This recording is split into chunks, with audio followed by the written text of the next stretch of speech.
18. R. F. Flint, 1971. B. W. Sparks and R. G. West, 1972. 19. E. J. Wayland, 1934, 1952. 20. L. S. B. Leakey, 1950, 1952. Resolution 14-3, page 7. J. D. Clark, 1957, PXXXI, Resolution 2. 21.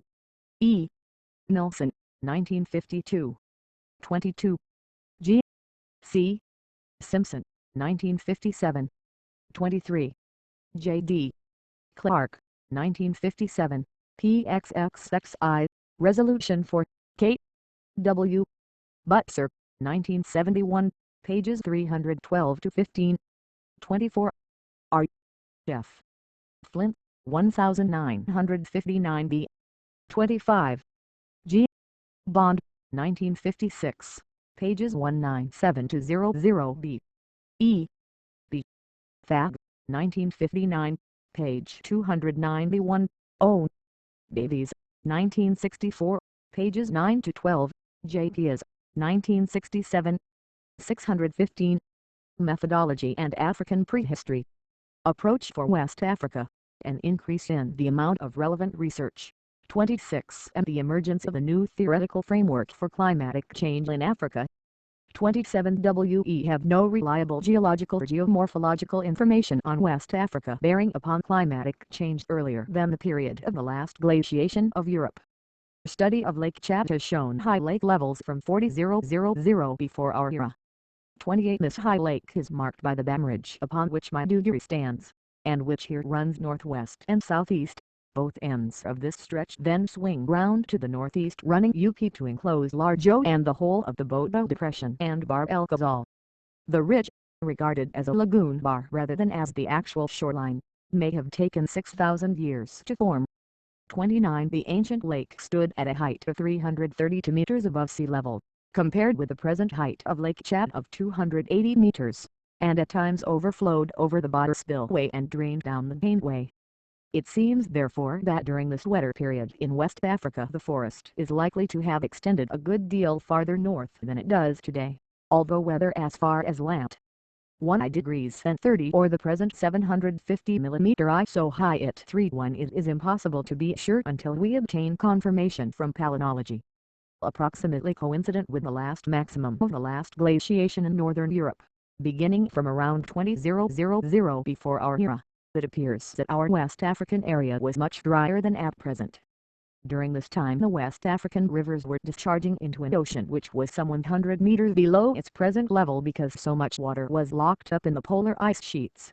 Thus the Painway cut a channel some 20 meters below present sea level at Makurdi and deeper still at Yola, while the sunk channel of the Niger at Jebel is 25 meters below sea level and deeper than this at Onitsha.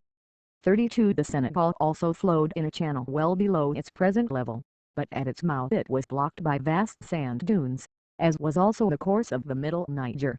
Lake Chad was dry at the time and sand dunes formed over its floor and in parts of northern Nigeria where there is now more than 850 mm mean annual rainfall, indicating at the time less than 150 mm. Although only the events at the mouth of the Senegal and around Lake Chad have any kind of absolute dating attached to them, the other evidence fits best in terms of a generally dry period around 18,000 before our era. If sand dunes were forming at the latitude of Kano, the savanna and forest belts must have been pushed far to the south. In fact it is. 26.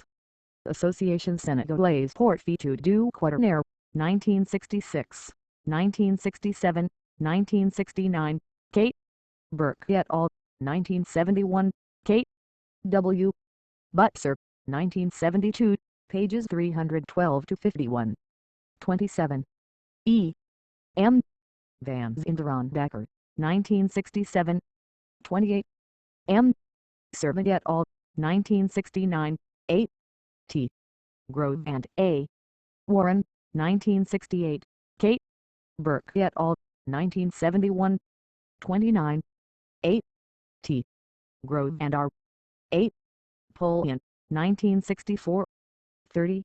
O. Device, 1964. 31. O. Device, I-960. 32. C. Fonte, 1962. H. For and P. Allowed, 1967. 616. The prehistory of West Africa. Probable that most of the forest disappeared except in relict areas of the highest rainfall such as coastal Liberia, part of coastal Ivory Coast, the Niger Delta and the Cameroon Mountains. By IO before our era conditions seem to have begun to get wetter. The Mali Niger overflowed over the Tayasil, and Mega Chad, as it has been called. 33 again had a vast extent. The sand dunes formed in the previous dry period were reddened as a result of seasonally wetter conditions. Spreads of charcoal dated to the 11th and 7th millennium before our era that may indicate bush fires and savanna-type vegetation surviving at this latitude to those dates. 34 During this period the forest would again have spread northwards from the relict areas near the coast where it had survived during the preceding dry period.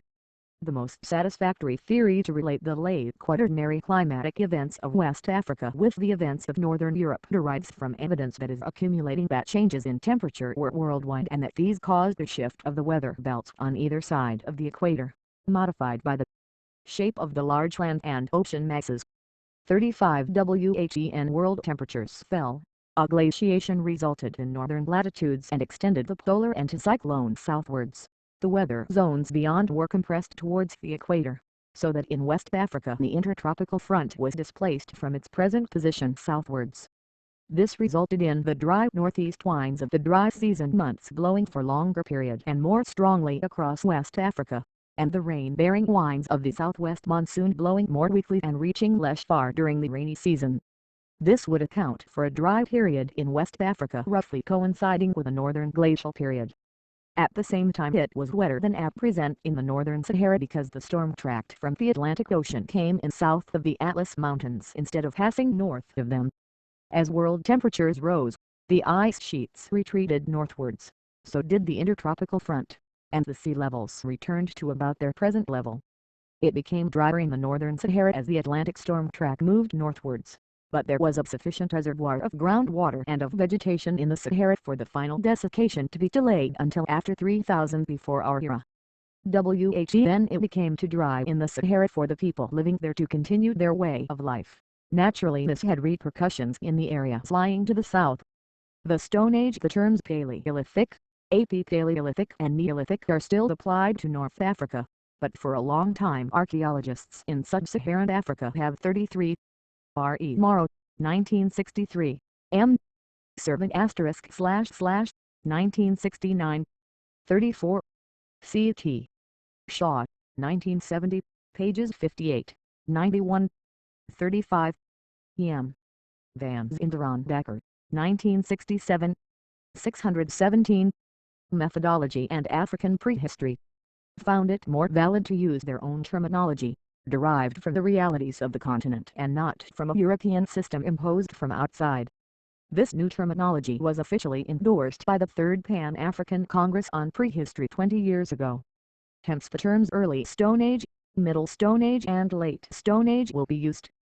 36 The chronological boundaries of these divisions of the Stone Age in sub-Saharan Africa vary somewhat from area to area, but very roughly they may be thought of as 2500 to 50,000 before our era for the Early Stone Age, 50,000 to 15,000 before our era for the Middle Stone Age and 15,000 before our era for the Late Stone Age. As new knowledge accumulates, such simple divisions and datings come to be modified and demand a more complex picture. The use of the term Neolithic has come under increasing criticism when applied to sub-Saharan Africa, since it is ambiguous whether it indicates a period, a type of technology, or a type of economy or a combination of the three. 37. The Early Stone Age in West Africa. The Ashuali and Eastern, Southern and Northwestern Africa. The Old Dow and Industrial Complex was succeeded by that known as the Ashuali, characterized by bifaces. These are tools of oval or pointed oval shape with a cutting edge all round carefully trimmed from both sides. One variety, known as a cleaver, has a straight transverse cutting edge. although women and children probably still provided at least half the food intake by means of collecting wild fruit, nuts and roots. Men and OW banded together in cooperative activities to hunt large game animals. The use of fire was known, at any rate by the end of Acheulean times. The type of early man responsible for making Acheulean implements, wherever this is known, was that called Homo erectus, with a brain size considerably less than that of modern man, but in other ways very similar in body form. What are usually regarded as early types of bifaces formerly called Chelines are absent in the Sahara, but have been claimed for Senegal, 38 the Republic of Guinea, 39 Mauritania, 40 and Ghana, where they are said to be stratigraphically established in a rolled condition to the Middle Terrace.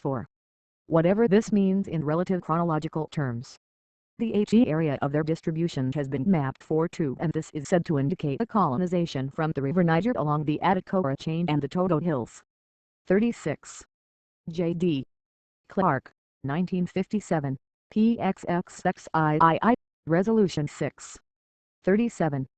W. W. Bishop and J.D. Clark eds 1967, pages 687-899 C. Shaw, 1967, pages 9-43, J.C. Vogel and P.B. Bowman, 1972. 38. R. Corboyle, 1951. 39. P. Creech, I-95 IAB. 40. R. Money, 1955 8. 41. O. Davies, 1964, pages 86-91. 42. O. Davies, 1959. 618. The Prehistory of West Africa. The later stages of the Acheulean, marked by fine hand axes made with the advanced cylinder hammer technique, are prolific in the Sahara north of about I6 degrees N. Perhaps this distribution is to be correlated with the penultimate glacial period in Europe, or possibly the earliest maximum of the last WRM glaciation. At such a time there would have been more rainfall in the northern Sahara and the desertic zone would have moved southwards and been unattractive for human occupation. The an exception to this seems to have been the high ground of the Jos Plateau, where the climate would not have been so arid and would have provided the open or lightly wooded grasslands of the type favored by Acheulean MN. It therefore formed as it were a promontory of habitable lands projecting southwards from Air and the main Saharan Acheulean area north of I6 degrees N. There is a radiocarbon date of more than 39,000 years B. Page 43 for material associated with Acheulean tools in the basal gravels filling in channels cut in a preceding wetter period. At a time when Acheulean man favored the Jos Plateau, it is likely that the Fonte Massif would also have been suitable for human occupation, and a certain amount of Acheulean material has been found in this area. 44 There is also a scatter of middle and late Acheulean deposits around and to the north of the upper Senegal River. This may be regarded as linking the Fonte area to the prolific sites of Mauritania. Acheulean material has been recorded 45 in southeastern Ghana and along the Toto/Atacora chain of hills, suggesting a possible route from the north which would have provided a favorable environment, but the penetration does not seem to have been very strong. Though Acheulean material is firmly established stratigraphically in the area, and with small collections and individual pieces it is often very difficult to assign them with certainty to the Acheulean typology alone, since so many of the forms overlap or are similar to those used in the succeeding Sangoan industries. 46. The Sangoan There are difficulties of definition over the Sangoan industrial complex. 47 Whether there is a true Sangoan in West Africa at all has been questioned. 48 In many parts of sub-Saharan Africa a complex of industries came into being, following the Acheulean, which retained some of the toolkit of the latter, such as pick and biface forms, though the cleaver disappeared and spheroids became rare and there was a much greater emphasis on picks, often of a heavy and massive form. Choppers, often made of flamed pebbles, also occur. 43. G. W. Berenson et al., 1965. 44. J. D. Clark, 1967 B. 45. O. Davies, 1964, J. D. Clark, 1967 B. 46. O. Davies, 1964, pages 83 to 97, 4, I-37-9, 47, J.D. Clark, 1971 A, 48, B. Y. Ogusu, 1973, 619. Methodology and African Prehistory. In West Africa, Sangoan material has a more southerly distribution than the Acheulean, 49, suggesting a new pattern of settlement. The N industry from Cap Manuel at Dakar, which was formerly regarded as being Neolithic, 50, is now regarded as Sangoan, 51, or perhaps as a late development from it. The same can be said of some material collected from Bamako. 5.2 In Nigeria, Sangoan material is found particularly in the stretch of country south of the Jos Plateau and north of the tropical rainforest, associated with river valleys. It also occurs in gravels at heights of 10 to 20 meters above modern river level. 53 The N industry from the Niger Valley near Busa, which consists mostly of worked pebbles and is without picks, is regarded on geological grounds as nevertheless being contemporary with the Sangoan. 54 A spread of Sangoan material down the Edikora-Togo chain and into southern Ghana has been reported. 55 Such material is rare in northern Ghana but fairly widespread in the south. Elsewhere in Africa, 5.6 The Sangoan is allocated to dates after 50,000 before our era, and it has been suggested that the Sangoan industrial complex and the Y represent the need to adapt to more wooded country in an increasingly arid period. 57 In West Africa there are no radiocarbon dates for a Sangoan industry. Sangoan material in the Asokra-Kona railway cutting in southern Ghana all occurred above Davies's beach ivy, which he equates with the Gotwig interstadial at the latest.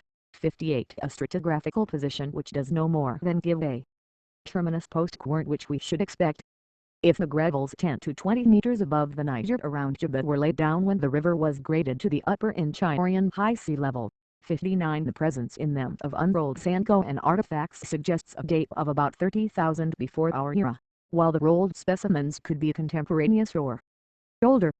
It is possible that the southerly, riverine and woodland distribution of the Sangoan in West Africa represents a way of life adapted to dry conditions before 40,000 before our era, after which Lake Chad began to fill up and spread.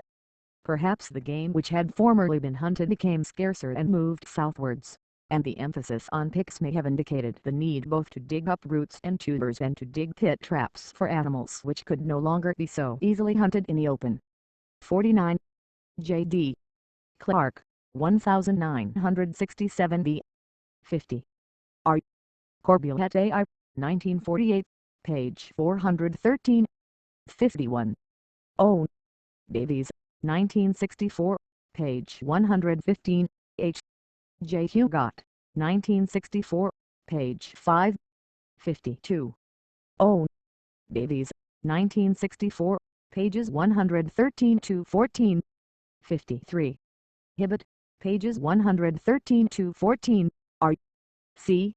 Soper, 1965, pages 184 to 6. 54. R. C. Soper, pages 186 to 8. 55. O. Davies, 1964, pages 98, 100. 56. J.D.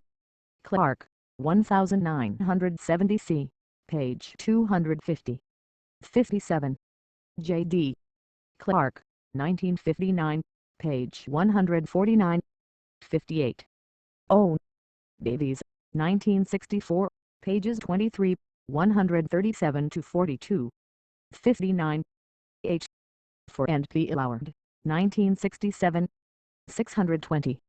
The Prehistory of West Africa. The He Middle Stone, the Ge in West Africa. The term Middle Stone Age is used to describe the group of industrial complexes covering roughly the time span 35,000 to 15,000 before our era. In West Africa, industries belonging to the Middle Stone Age have been identified with less certainty than in the rest of sub-Saharan Africa. Rare specimens of Lupemban type have been found in Ghana 60 and Nigeria 61, but none which give satisfactory stratigraphical indication of their date.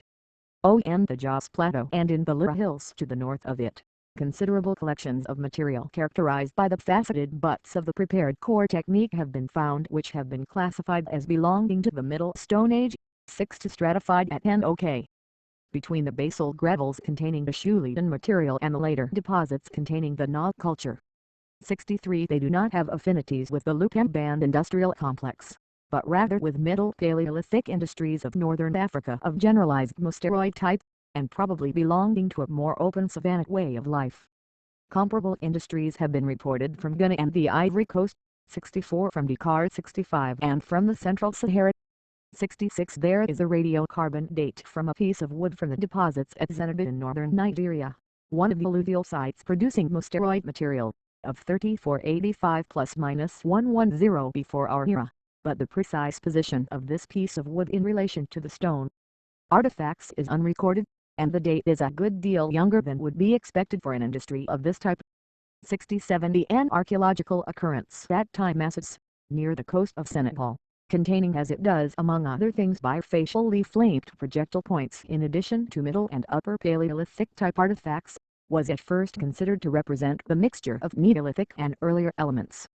68. More careful examination, however, showed that these bifacial points were an integral part of a stratified industry which did not contain other Neolithic elements, so that it is regarded as a type of mosteroid which locally contains these elements and here replaces the Atirian of farther north. 69. The latter is an industrial complex belonging to the end of Middle Paleolithic times in Algeria and extending southwards into the desert. 60. O. Davies, 1964, pages 108 to 13. 61. Found on the surface in the Afipo area by Professor D. Hartle and formerly in the collections of the University of Nigeria, Nsukka. 62. R. C. Soper, 1965, pages 188 to 90. 63. B. E. B. Fab, 1956a, pages 211 to 14. 64. O. Davies, 1964, pages 124 to 42. J.D. Clark, 1967b. 65. R. Corbeil et al., 1948, R. Corbeil, I-95 IAB, C. D. Richard, 1955. 66. J.D. Clark, 1967b. 67. G. W. Berenson et al., 1965. 68. T. Deegan, 1956. 69. R. Gillett and C. Descamps, 1969. 621. Methodology and African Prehistory. Davies sees an extension of this industry into West Africa and calls it the Guinea-Atirian. 70. But the evidence adduced is not convincing and is doubted by most workers. 71. The H.E. Late Stone. The G.E. over most of Africa. The Late Stone Age is characterized by the development of very small stone tools, called for that reason microliths. These are tiny pieces carefully trimmed to be slotted into arrow shafts to form points and barbs, and to make other kinds of composite implements. They demonstrate that their makers were possessors of the bow and that hunting with it formed an important part of the economy. At this point we become bedeviled by the word Neolithic, and its ambiguity of meaning. It is better avoided in Africa whenever possible, certainly in sub-Saharan Africa. 72. But one has to take account of the persistence of this usage for North Africa and the Sahara. Industries occur widely in the Sahara which have been termed Neolithic because of their toolkit, and which, in the central areas, date from the 6th millennium before our era. Conditions were moister than today, supporting the Mediterranean type of flora, and cattle pastoralists who may or may not have been growers of cereal crops. 73. There is clear evidence for the advent of food producers in Cyrenaica by 4800 before our era. 74. But the Neolithic of Capsi and tradition, widespread in northwest Africa following preceding Paleolithic cultures there, has now been shown to give no evidence of food production although it extends into the 2nd millennium before our era. 75. At one time finds from Rufiscate in Senegal were attributed to the Neolithic of Capsi and tradition. 76. But they are probably best regarded as belonging to the general microlithic continuum of West Africa. 77. In addition to this occurrence near Dakar, this microlithic continuum, Guinea microlithic, is widespread in the eastern half of West Africa, but in the western half appears to be absent at the most southerly sites. in the area of Liberia, Sierra Leone and the Republic of Guinea. The first archaeological sites to be excavated in West Africa were a number of caves and rock shelters in the southern part of the Republic of Guinea, some of which were dug into over 70 years ago. 78 in some there are bifacial pieces recalling forms earlier 70. O. Davies, 1964, pages 116 to 23. 71. H. J. Hugot, 1966a. 72. W. W. Bishop and J. D. Clark eds 1967, page 898, resolution Q. J. D. Clark, 1967a, C. T. Shaw, 1967, page 35, resolution 13, P. J. Munson, 1968, P.N. Some authors do not share this opinion. 73. H. J. Hugot, 1963, pages 148 to 51, F. Maury, 1965, G. Camps, 1969. 74. C. P.M. McGurney, 1967, page 298. 75. C. Rubin, 1971. 76. R. Vorfrey, 1946. H. Aliment, 1957, pages 229 to 33. O. Davies, 1964, page 236. 77. H. J. Hugot, 1957, 1964, pages 4 to 6. C. T. Shaw, 1971a, page 62. 78. E. T. Amy, 1900, p.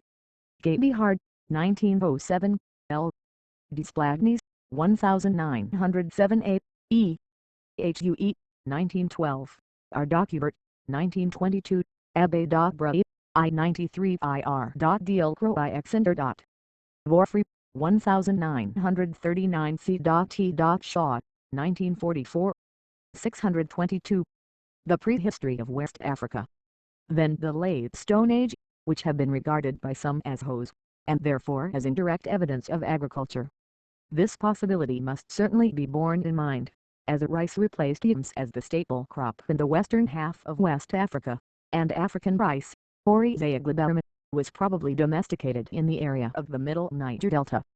79 flat, broad pieces of quartzite roughly chipped into shape are also regarded as hoes and as evidence of cultivation in Guinea. 80 But there are no clear associations or dates for these.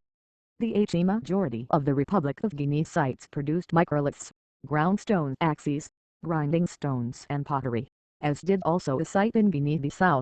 81 Some of the Guinea sites had pottery, although in the Grotto de Coquimbo pottery is said to occur only in the upper level. 82 Excavations in the rock shelter at Blanda, in the southeast corner of the Republic of Guinea, also produced an industry with ground stone axes and pottery together with large bifacial tools reminiscent of the Kindia and Fonte de Jalan caves, but without a microlithic element.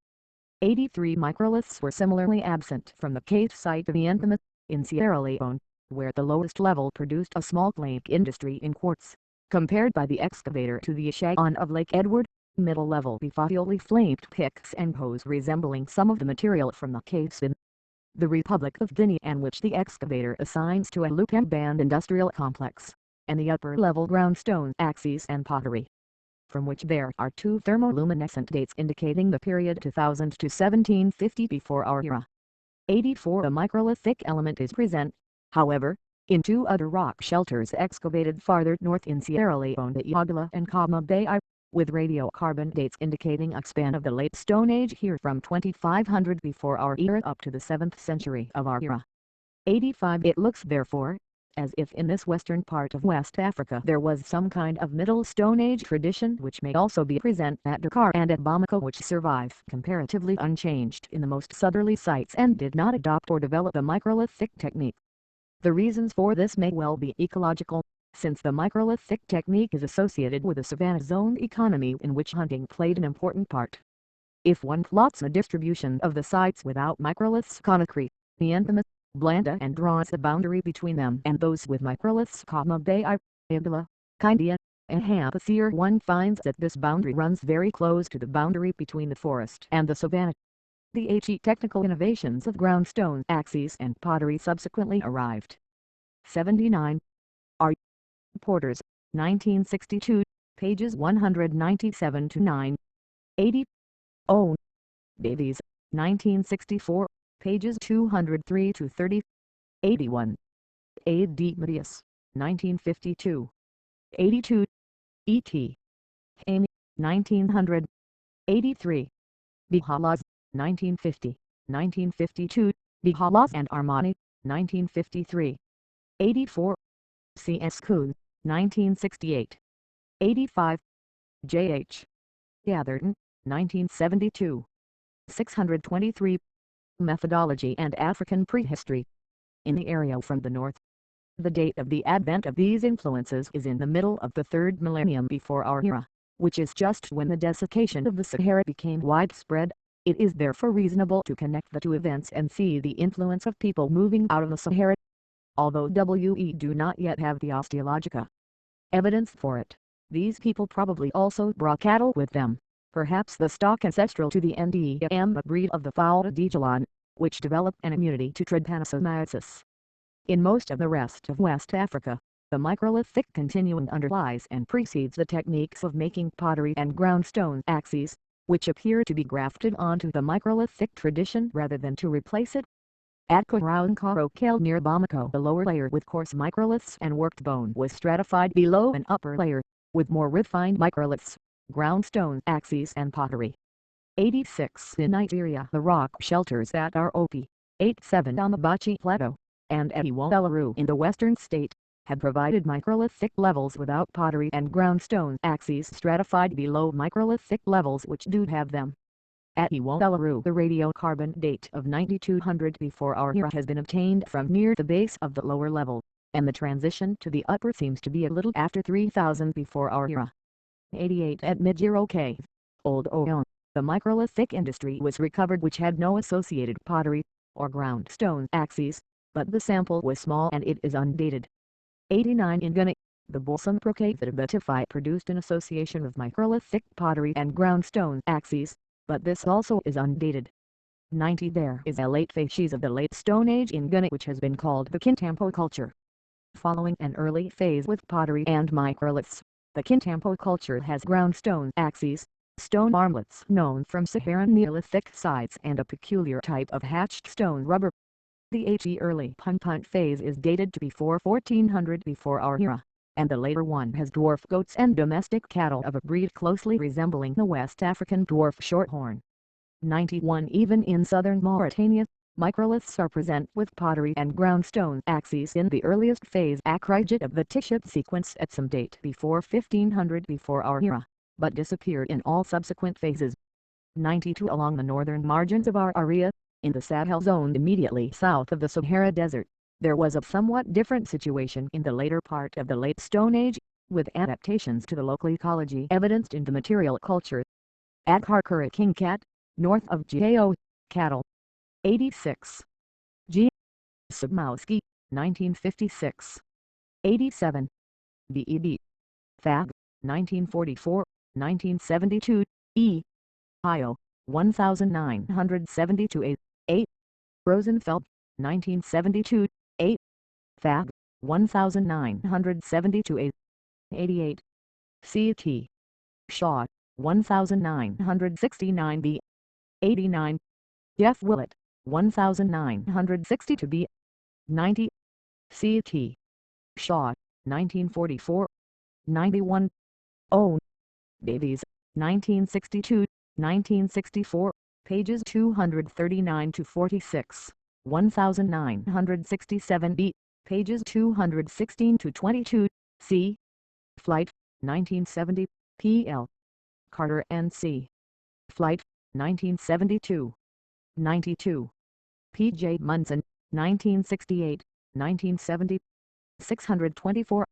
The Prehistory of West Africa. Pastoralists lived on mounts above the level of the seasonal streams between 2000 and 1500 before our era and had pottery and thick equipment which included groundstone axes, Sahara-type bifacial arrowheads though not hollow-based ones 93 and an occasional microlith. Fishing was an important aspect of the economy, as is widely evidenced across the southern Sahara in late Neolithic times. 94 A somewhat similar situation obtained at Bama, in northeastern Nigeria, 1,000 years later, where cattle keepers were probably also growing sorghum on the fertile clay lands left behind by the shrunken Lake Chad. While they had pottery, groundstone axes and a prolific bone industry, they had no small, thick industry of any kind. 95 A specialized adaptation to completely different ecological conditions occurred at the opposite end of our region along the southern margins of West Africa, on the Atlantic coast. Here, late Stone Age peoples were exploiting the abundant shellfish of the lagoons and estuaries, both for food and as bait for fishing, leaving behind huge mounds of shells. In the Ivory Coast such mounts have been shown to extend from 1600 before our era up to the 14th century of our era. 96 And in Senegal one contained a ground axe made out of bone. 97 Those which have been examined in the casemates are of post-Stone Age date. 98 The end assemblage with pottery, groundstone axes and thick industry without microliths was found at Fonte in southern Nigeria, where radiocarbon dates give the time span of the industry as from 3000 to 1 before our era. 99 Informando for main stages of a late Stone Age complex have been recognized, 100 with pottery and groundstone axes, but no microliths. The radiocarbon date in the 6th century of our era was obtained for the earliest stage, which, if correct, puts the sequence very late. The wasted form of the axes shows affinities with similar ones from southeastern Nigeria, degrees Cameroon and the Republic of Chad. 10 Summarize. The late Stone Age in West Africa can be divided into two phases. Phase I, beginning not later than 10,000 before our era, has two phases. Phase A has microlithic stone industries and is associated with hunting in the savanna. Phase B belongs to the forested area in the most southwesterly part of West Africa and is without microliths. Phase I, beginning soon after 3000 before our era, may be considered to have for Phase C adds pottery and groundstone axes to microliths over most.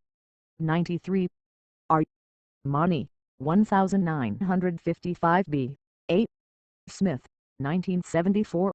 94 T. Morno and R. Money, 1957. 95 G. Cotton, 1967, 1969, 1971. 96 R. Money, 1973. I.U. Olson, 1973. 97 J. Joyer, 1947. R. Money, 1957, 1961. Pages 156 to 62. 98 O. Linares D. Sapir, 1971. 99 D. D. Hartle, 1966, 1968. 100 8. Martin Del Molino, 1965. 101 R. 8. Kennedy, I. 960. 102 J. D. Clark, 1967 A. Page 618. 625. Methodology and African Prehistory of the Savannah. Phase B, in the Sahel, has a fishing element in its economy, virtually no microliths, and a bone industry which includes harpoons, fish hooks, and so on. Phase C is coastal, with an economy adapted to exploiting the resources of the lagoons and estuaries. Phase D is associated with a forest environment and has pottery and groundstone axes but no microliths. WHE and the cattle pastoralists of the Sahara first moved southwards in the 3rd millennium before our era. They not only encountered microlithic hunters to the south of them, but moved out of an area where flint was available into an area where arrow points and barbs had been made of quartz or some other stone from which it is more difficult to make a bifacial arrowhead.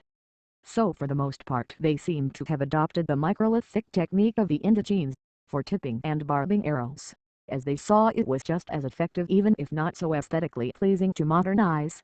Those who reached Tantarasso in central Ghana in the second half of the second millennium before our era were exceptional in retaining their characteristic bifacial arrowheads. 103 If this southward movement of people out of the Sahara meant an infusion of population into the indigenous stock, it might have had little obvious influence on the physical type, since they were both Negroid anyway. 104 If, as seems likely, the emigrants were speakers of Proto-Nilo-Saharan, the small groups might well have lost their own languages and adopted the prevailing Niger-Congo language of the indigenes. Only large groups, such as the ancestors of the Songhai, would have retained their OWN language. 105. Food production. The change from dependence on hunting, fishing and gathering the fruits of the wild, to crop raising and stock keeping, is the most important step which man has taken in the last years. This revolution did not take place in a single location and spread to the rest of the world, but there were a limited number of foci where such developments evolved. For Europe, Western Asia and Northeast Africa, the main focus was in the hill country of Anatolia, Iran and northern Iraq. Here were developed the cultivation of wheat and barley and the domestication of sheep, goats and cattle. Later, the techniques of food production were applied to the great river valleys of the Tigris/Euphrates, Nile and Indus, with the added techniques of drainage and irrigation. 106 By the 5th millennium before our era there were domesticated sheep and cattle in Egypt and cereals were being grown. 7 at 103. O. Davies, 1966a, 1967a, 1967b, page 163, ct. Shaw, 1969c, pages 227 to 8. 104. M. C. Chamia, 1968, d. Bra 12 and C.T. Shaw, 1971. 105. J. H. Greenberg, 1963b. 106. G. Clark, 1969, pages 7 off, P. Jaco and G. W. Dimma BEDS 1969. 107. G. Caden Thompson and E. W. Gardner, 1934, D. Seddon, 1968, page 490, F. Vendorf et al., 1970, page 1168. 626. The Prehistory of West Africa. Present WE have evidence for domesticated cattle earlier than this in the Central Saharan Highlands, and some evidence, though slender, for cereal growing. 108 The difficulty of starting up cereal agriculture in sub-Saharan Africa as a result of example from the Nile Valley is that the crops anciently grown there, wheat and barley, are winter rainfall crops which can only be grown with difficulty south of the intertropical front in the summer rainfall areas. What was necessary here was the domestication of suitable indigenous wild grasses, which gave rise to the African cultivated millets. The most important of these was sorghum bicolor or Guinea corn, which was domesticated by the first half of the second millennium before our era in the area between the Sahara and the Savannah, from the Nile to Lake Chad. 109 of their wild grasses were domesticated to become pearl millet and finger millet. African rice has already been mentioned. 11 degrees around Tiship, in southern Mauritania, there is evidence for the use of the grain of local grasses, but around Iwu before our era, the proportion of pearl millet jumps from 3% to 60%.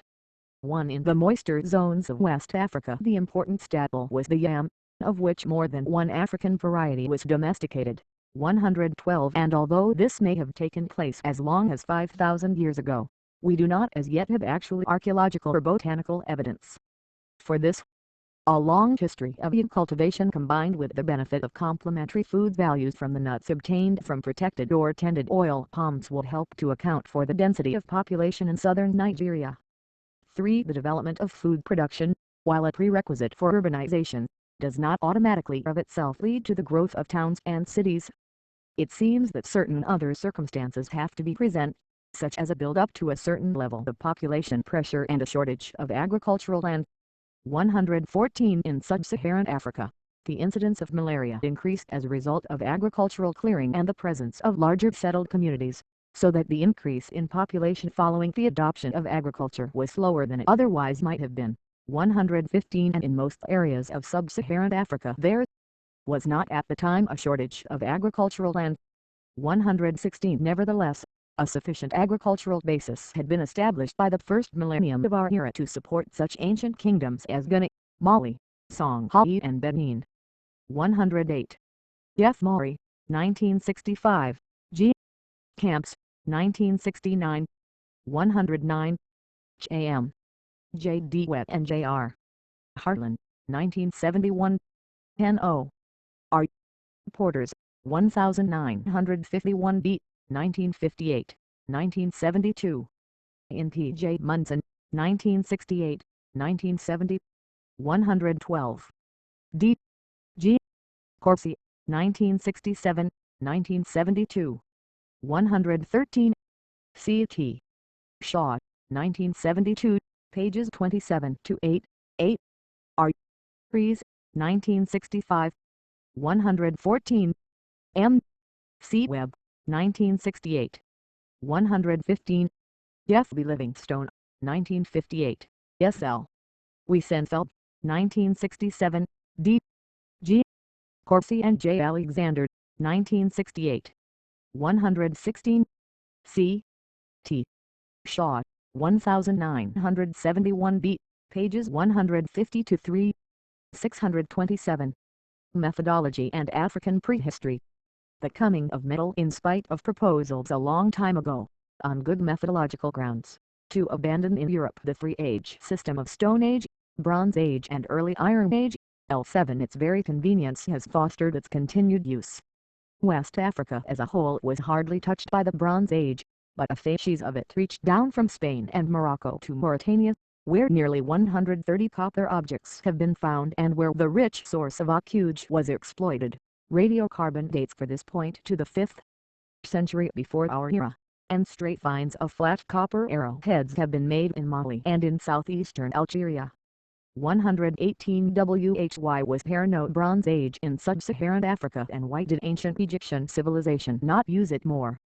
The reasons are partly to do with the fact that the third millennium before our era, which was the time when metallurgy, writing, monumental building in stone, the use of the wheel and centralized government became firmly established in Egypt, was also the millennium of the final desiccation of the Sahara, when people were moving out of it and when it could no longer serve as an indirect link between Egypt and West Africa. The link was not re-established until it was achieved with the help of the camel, some 3,000 years later. Other reasons are connected with the later and slower build-up of an agricultural economy in West Africa, as described above. Some writers have sought to give dignity and lustre to West African history by trying to show connections with ancient Egypt, to enable West Africa to bask in its reflected glory. 9. This does not seem necessary. 120. The HE Early Iron. The GE from about 400 before our era to about 700 of our era. Throughout the early part of the Iron Age there must have been many parts of West Africa which had no contacts with the outside, and in most cases such contacts as there were with the classical world were slender, sporadic and indirect. 121 Much has been made of Hanno's supposed voyage, but the account is probably a forgery. 22 Herodotus's account of the Carthaginians' silent trade for West African gold is almost certainly based on fact. 123 Indeed, there must have been some reason for contact with the outside world, since it was at the beginning of this period that a knowledge of iron. 117. G. Daniel, 1943. 118. R. Mani, 1951. R. Mani and J. Hollemans, 1957. N. Lambert, 1970, 1971. 119. J. O. Lucas, 1948. C. 8. Diop, 1955. I 960, 1960 to B. 120. C. T. Shaw, 1964 8, page 24. 121. R. C. C. Law, 1967. J. Ferguson, 1969. R. Mani, 1970 B, pages 78 to 137. 122. G. C. Picard, 1971. R. Mani, 1970, 1971, pages 73 to 77. 123. Herodotus, 1964 EDN, Book ID, page 363. 628. The prehistory of West Africa. Reached West Africa. This was not just an importation of iron objects, but also of the knowledge of iron manufacture, which, since there was no previous knowledge of metallurgy at all, is most unlikely to have been an independent invention. 4 At Taraga, in central Nigeria, the number of iron smelting sites have been excavated with radiocarbon dates from the 5th to the 3rd century before our era. 125 excavations in occupation mounds in the valley of the Niger also indicate the presence of iron by the 2nd century before our era. 6 It seems most probable on present evidence that the knowledge of iron metallurgy reached West Africa, not from Meroe as has often been proposed, 127 but from the area of Carthaginian influence in North Africa, perhaps with the chariot using Theramantes as the intermediaries. There are rock engravings of chariots along the route connecting the Pheasant to the Middle Niger Bend. 128 Another chariot route is revealed by rock paintings farther west, connecting Morocco and southern Mauritania, and perhaps it was the pressure of iron using nomads with the iron-pointed spear replacing the bow as the weapon most often depicted in the rock engravings which induced the late Stone Age inhabitants of Tchangier phase to fortify their villages from about the 5th/4th centuries before our era. 129 The He finds at Taraga were associated with terracotta figurines of the distinctive artistic style named after the Nigerian village of Nok where they were first discovered, as most of them have been. In the course of tin mining, 130 Since they come from tin-bearing alluvial deposits, it is often only the more solid and resistant heads of whole figures which remain intact. It was difficult at first to know whether the other artifacts found in the gravels were all contemporaneous with the figurines or whether they represented a mixture of contemporaneous and older objects, for in addition to iron objects and iron smelting draft pipes, there were groundstone axes and smaller artifacts of late Stone Age character. I-31 at NOW seems that the Stone Age material is older and represents an alluvial admixture. 132 At Taraga at any rate there was no Stone Age material, although at one of the rare Nok occupation sites, the groundstone axe was also found. 133 The Nok gravels produced dates which bracket the figurines between 500 before our era and 200 of our era, the time span subsequently confirmed and made more precise by the Taraga radiocarbon dates by one from the occupation site. 124 O. Davies, 1966 B. C. T. Shaw, 1969 c. pages 227-8. 125. B. E. B. Fag, 1968, 1969. 126. 8. J. Pretty, 1970. D. D. Hartle, 1970. F. Yamasaki et al., 1973, pages 231-2. 127. G. Clark, 1969, page 201. 128. R. Money, 1950-8. H. L. Hope, 1966. C. T. Shaw, 1969 c. page 229. C. Daniels, 1970, pages 43-4. P. Howard, 1966. 129. R. Money, 1947, 1971, page 70. P. J. Munson, 1968, page 10. 130. B. E. B. Fag, 1945, 1956 B. 1959. 131. B. E. B. Fag, 1956 B. 132. C. T. Shaw, 1963, page 455. 133. 8. Fag, 1970 B. 629. Methodology and African Prehistory. Referred to 3rd century before our era and by a thermoluminescent date 620 plus 230 before our era. 134 The style of the Nok terracottas, although not uniform, represents a remarkable artistic achievement, and some art historians have seen in them the ancestry of certain forms of the Yoruba art of 1,000 years later and 640 kilometers away to the southwest. 3-5 NOK finds have been made in an elongated area some 480 kilometers long to the south and west of the Jos Plateau. In an area around the Middle Gambia River in Senegal and the Gambia, there is a district where there are large numbers of dressed stone pillars, isolated or arranged in circles. The most elaborate stones are double and resemble a lyre in shape. Excavations have been carried out which produced 3 radiocarbon dates in the 7th-8th centuries and which suggested that they were funerary monuments.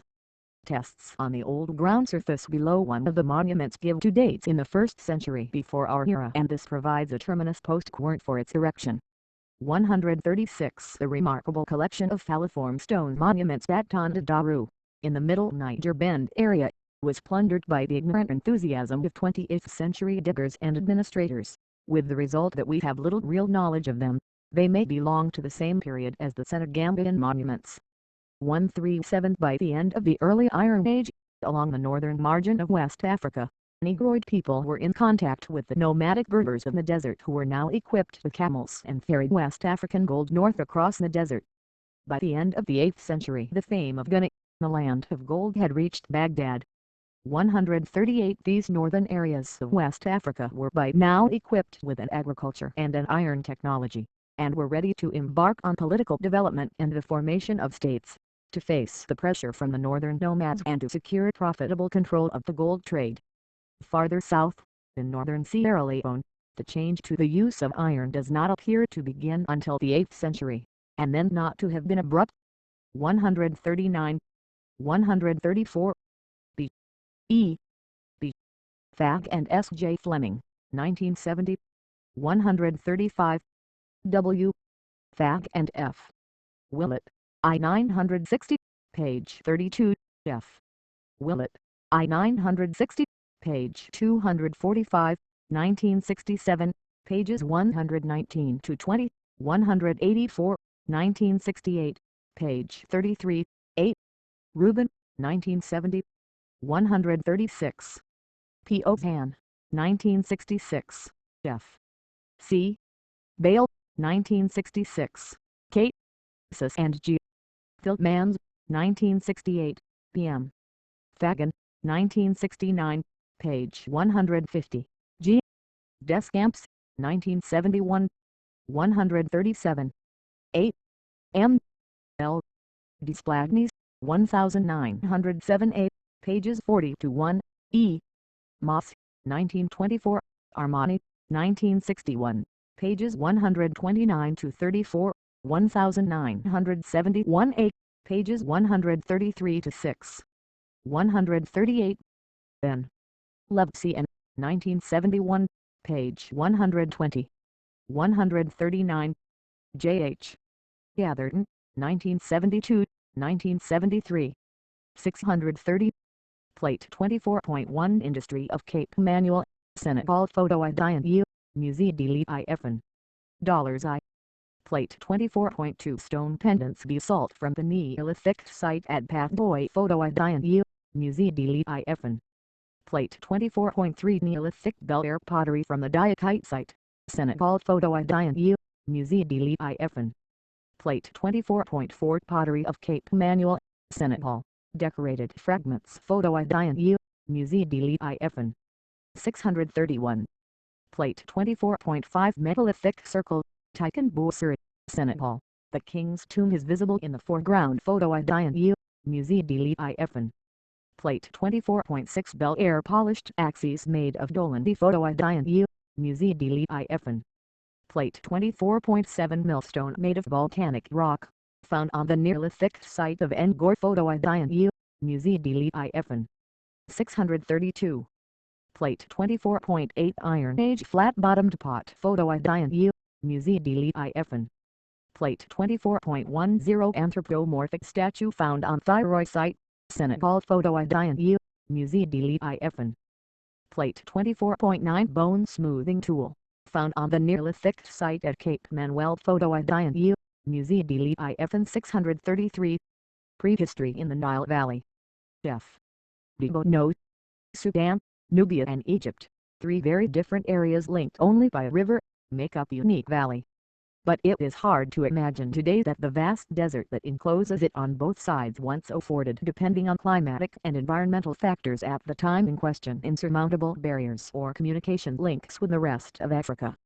The same physical factors also conditioned the way of life of the valley's earliest inhabitants in their never-ending struggle to adapt to hostile or favorable habitats. In this context, we propose to give a concise account of their long evolution from the origins of man to the glories of the pharaonic period. Particular cultures at particular moments are already well known. In many other cases, the incomplete nature of research on the one hand and an unduly classificatory approach to the results on the other have led to a piecemeal approach which may in future turn out to be artificial and sometimes even erroneous. There is certainly something implausible about the multiplication of types sometimes only a few kilometers apart.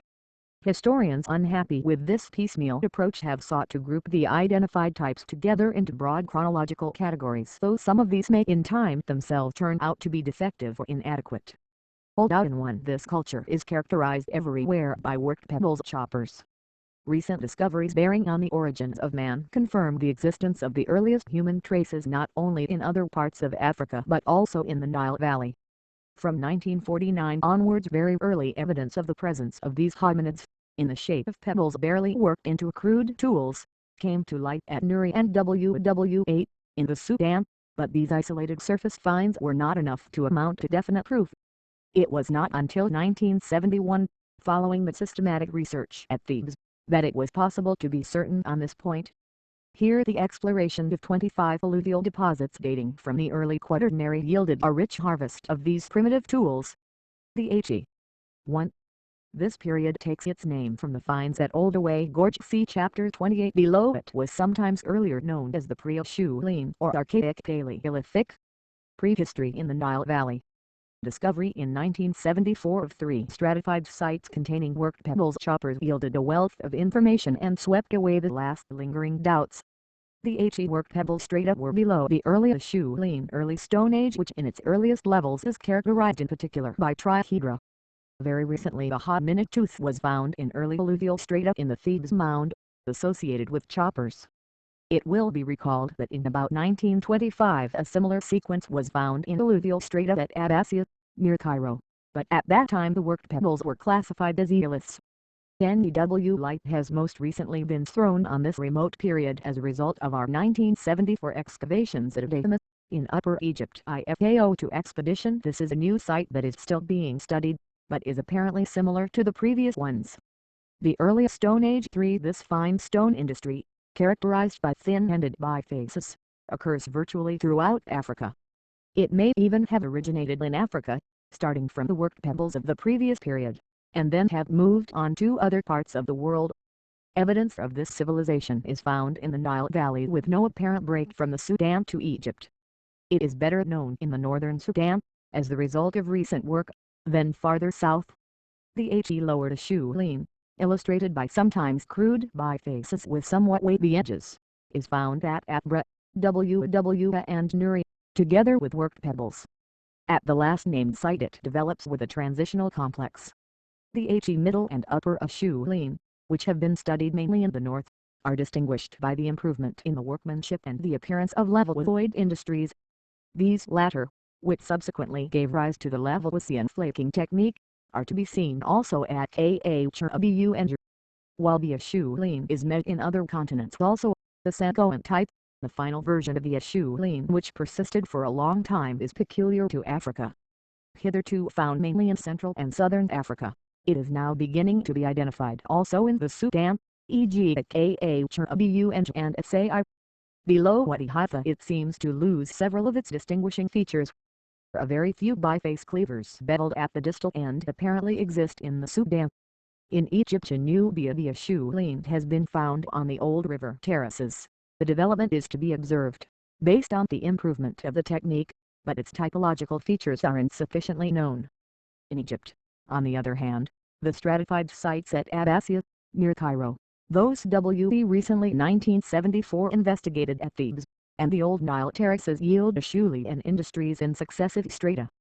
After the old Down level, characterized by worked pebbles, comes an Acheulean containing trihedra, crude bifaces and also 2. Institut Français d'Archéologie Orientale. 3. This corresponds broadly to the Lower Paleolithic, often known as the Acheulean, i.e. c. 600 000 c to 00000 before our era. 635. Methodology and African prehistory. Worked pebbles. The HE next level yields more advanced bifaces and levalloisoid early Levalloisian pieces. The HE Carta site has superimposed strata of the more recent Acheulean, bending with the Middle Stone Age, while the bifaces exhibit the classical shapes found elsewhere. Examples are sometimes also found which have been reworked as cleavers at the distal end. This is at present the only type of cleaver known in Egypt.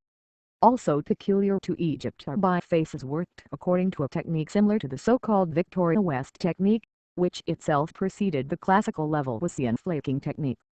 For other Sonkoan-type bifaces, possibly more recent, are found almost as far as Cairo. The Middle Stone Age 5 changes in the way of life led to the generalized use of the flake instead of the biface, and the latter soon became rare and then disappeared. These flakes with faceted heels, often made by the levalloisoid technique already mentioned, came from a specially prepared core which produced flakes of predetermined shape. In some parts of Africa this procedure persisted until the Neolithic, which shows that at the time it was a result of very advanced technological thinking. The Mousterian industry using the Levalloisian flaking technique has been little studied in the southern Sudan, though it probably occurs at Tangasi and in a more highly developed form at Abu Tabri and Nuri. On the other hand, recent research in the north has established four distinct groupings. Nubian Mousterian resembles the Mousterian of Europe, without being identical with it. There is a small proportion of Levalloisian flakes, and some Mousterian-type tools, poorly trimmed, comparable to Upper Paleolithic types and in some cases with Acheulean bifaces about 45,000 to 33,000 degrees before our era. Denticulate Mousterian also has only a few Levalloisian flakes and very few blades, whereas denticulate pieces abound. 3. Lupemban Sonkoan exhibits an increase in Levalloisian flaking, together with bifaces, side scrapers, notched and denticulate pieces, truncated flakes and biface points with foliate trimming. Forkermusen stretches from Gemmi roughly as far as Dongola, and has a large number of trimmed Levalloisian flakes, some denticulate pieces and more rarely some burins.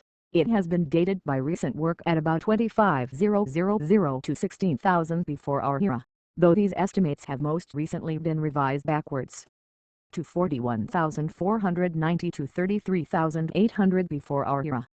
Compared with the northern Sudan, the data collected in Egyptian Nubia is inadequate.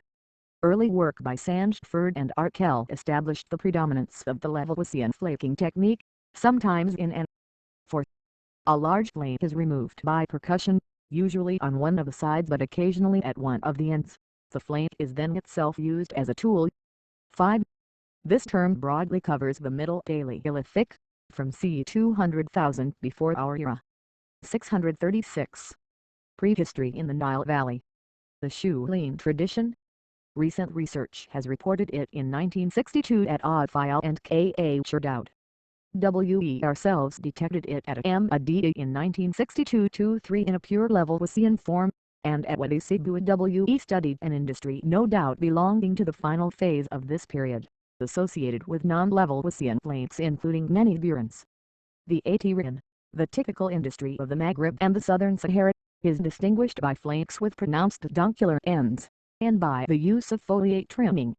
Then no doubt starting with the Mousterian, it accidentally survived in some areas until the Neolithic. It has recently been identified in Egyptian Nubia in the Libyan desert northwest of Abu Simbel. 6. Associated with a very rich fauna, white rhinoceros, large bovines, wild ass, 2 species of gazelle, antelope, fox, jackal, warthog, ostrich, an extinct species of dromedary, and tortoise. In Nubia the Atirian seems to be admixed with the Amadian, an industry of hybrid Mousterian Levalloisian tradition. In Egypt it occurs in the pure state in the eastern oases of Siwaz, Dukla and Karga, and it is found in the eastern desert at Wadi Hammamat.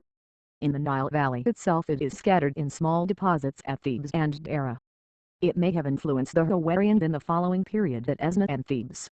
It appears as microliths in the latter industry at Abbasia and Jebel Omar, near Cairo, from at least 44,000 before our era to at least 7,000 before our era.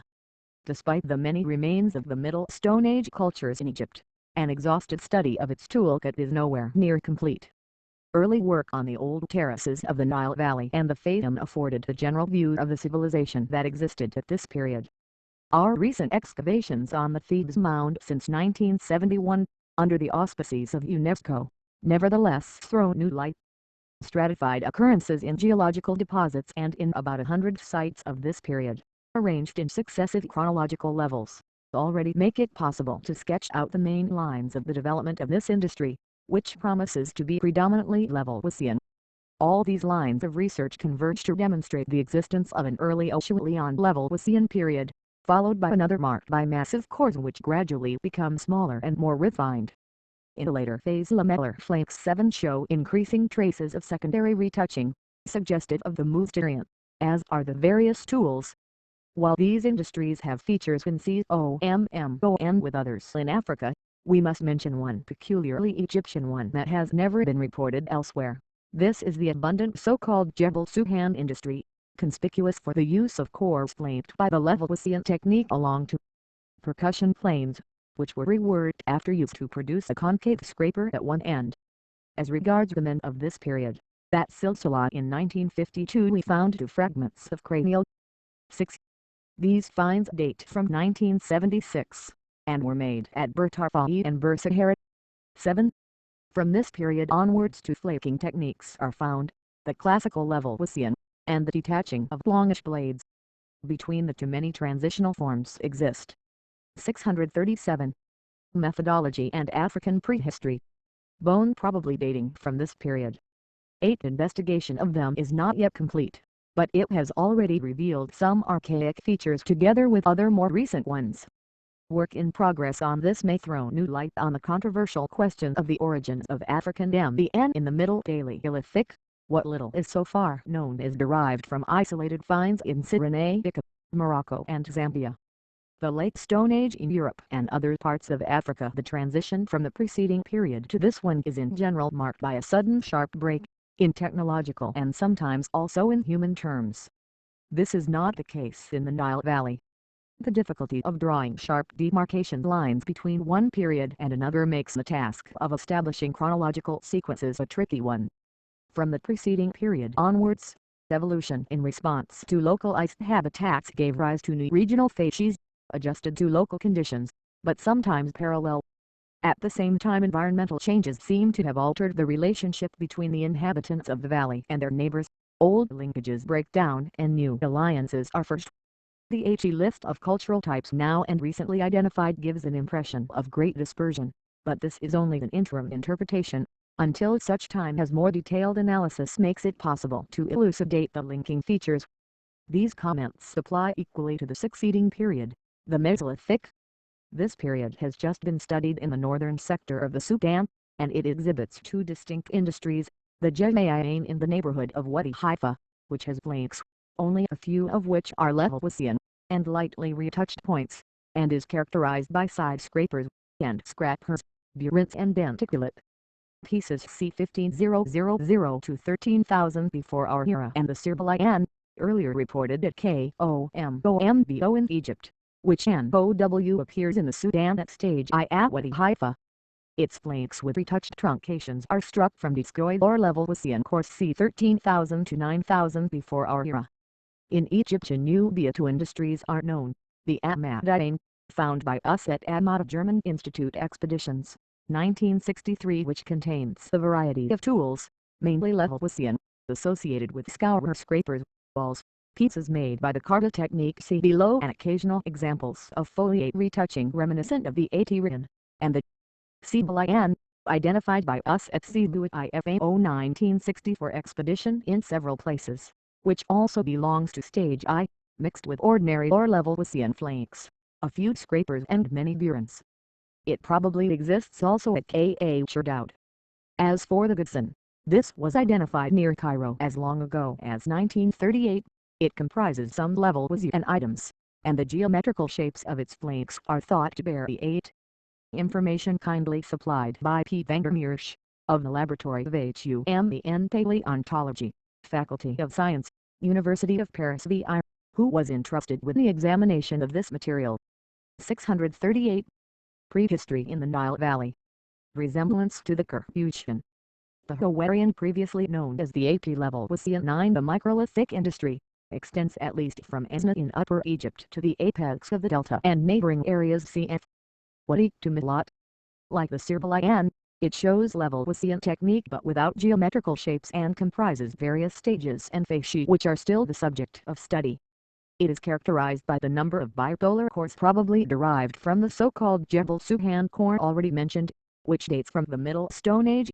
Some of the cores, perhaps more recent, produced both flanks and lamellae with faceted ends at the same time, thus marking a transition to the smooth-heeled lamellae that predominate in the Late Stone Age and the Mesolithic. The Hawaiian of Esna and Thebes is thought to betray a Tiran influence, because of the occasional occurrence of foliate trimming and hybrid pieces. On the other hand, peduncular microliths typologically associated with the Atiran are found in the Hawaiian at Abbasia and Jebel Omar, near Cairo. These influences may conceivably be the result of raids by desert peoples into the valley. The Kargan, whose separate existence some prehistorians dispute, is more or less contemporary with the Hawaiian. It occurs in Karbi Oasis, with a Levalloisian Kargan preceding the pure form. It has Levalloisian flanks abruptly and seemingly shapelessly trimmed, and it occurs also in Karkar Oasis, in Egypt, and at Kara and Thebes. At Esna, Upper Egypt and Amata, Egyptian Nubia, it is associated with other industries. Mesolithic in the Nile Valley. This period in general differs from the previous one in that, except in cases of recurrence, survival, or duplication, flank industries are superseded by the production of microlithic blades and lamellae with faceted butts. Research in northern Sudan and southern Egyptian Nubia has unearthed a complex of industries which sometimes no doubt represent fasces of a single culture. The Hainan of Wadi Haifa Cherkis is thought to have been identified also north of Kombo, Egypt. It perhaps represents a premature transition from the Levalloisian technique of the previous period to microlithic techniques using flanks or lamellae. The use of the so-called Ushtata retouching technique is thought to be an advanced technique that makes an appearance later with the Ibero-Maurusian in the Maghreb. This whole period was at first thought to have been characterized everywhere by the Sirpalayan. Research showed that the latter culture is in fact characteristic only of the Kombo area, and thereafter the contemporary but distinct type was identified to which the term AP-Levalloisian was applied. After further discussion with other workers, the author rejected the idea of naming a culture solely on the basis of its techniques, preferring rather to name it after the place where it was first found. Thus the AP-Levalloisian became the Hawaiian. 639. Methodology and African prehistory. Hainan exhibits the successive use of backed flanks and lamellae, scrapers, burins and denticulate or scalloped pieces c. 1800 to 15000 before our era. The Balanian, more recent at Wadi Haifa and Bilana, comprises truncated microliths, others with lightly retouched backs, truncated flanks, scrapers, burins, points and single, and double-sided cores c. 1400 to 12000 before our era. The Cadian, from Abka and Toshka in Nubia, comprises a toolkit consisting initially of microlithic flanks and then of lamellae. It includes scrapers, round backs, burins, truncated tools and points that later degenerate. The oval graves situated either within or outside the dwellings are covered over with flagstones. They reveal a people very similar to the Cro-Magnon of the Maghreb c. 12,000 to 5,000 before our era. In Egypt, the Arcanian, known from a single site near Wadi Haifa, is mainly a flank industry.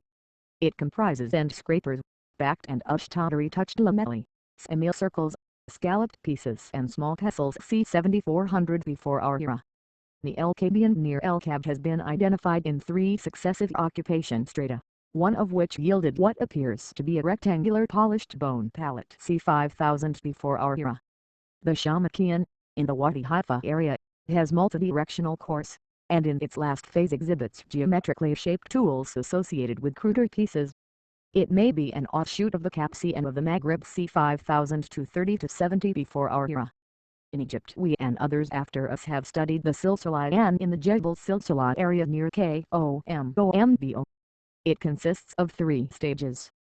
Silsilayanite has slightly retouched lamellae, sometimes tanged, irregular triangles, occasionally tanged, microburins, a few burins and scrapers, and a bone industry. The human remains appear to be of Cro-Magnon type c. 1350 before our era. Silsilayanite has blades and long lamellae with discontinuous retouching, sometimes tanged, burins and scrapers, and a bone industry c. 12,000 before our era.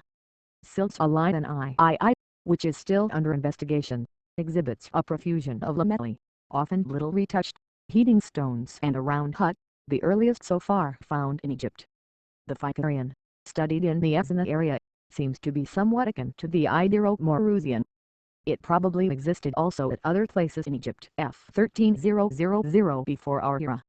This industry is characterized by delicate retouched lamellae, balls and darts. The Sirbalayan, which retains the Lavoisian flaking technique, is characterized by flakes reduced to geometrical shapes and with their bases straightened. It is a southern industry in Egypt, occurring mainly in the Kombo and Silsilat sectors and at Daraout, particularly in stage II. It has 10.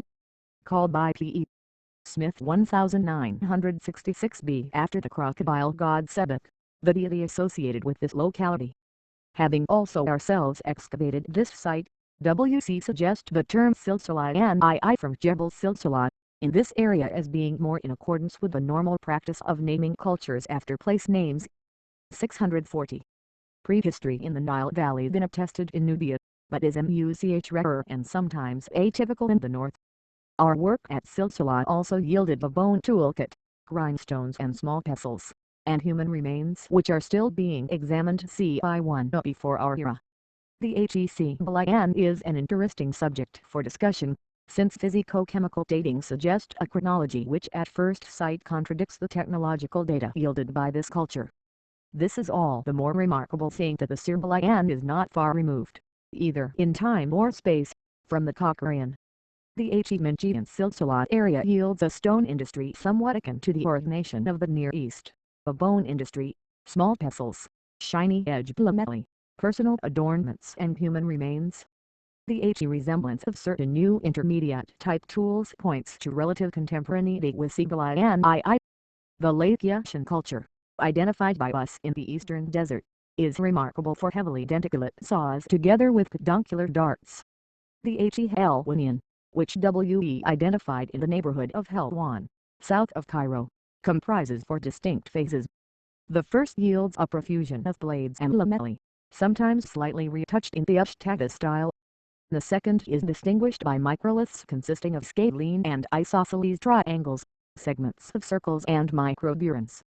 The third has segments of circles, whilst the fourth and last has a new type of segments of circles with straight line bases. The Natufian, an industry from Palestine, is thought to have made a series of incursions into Egyptian territory.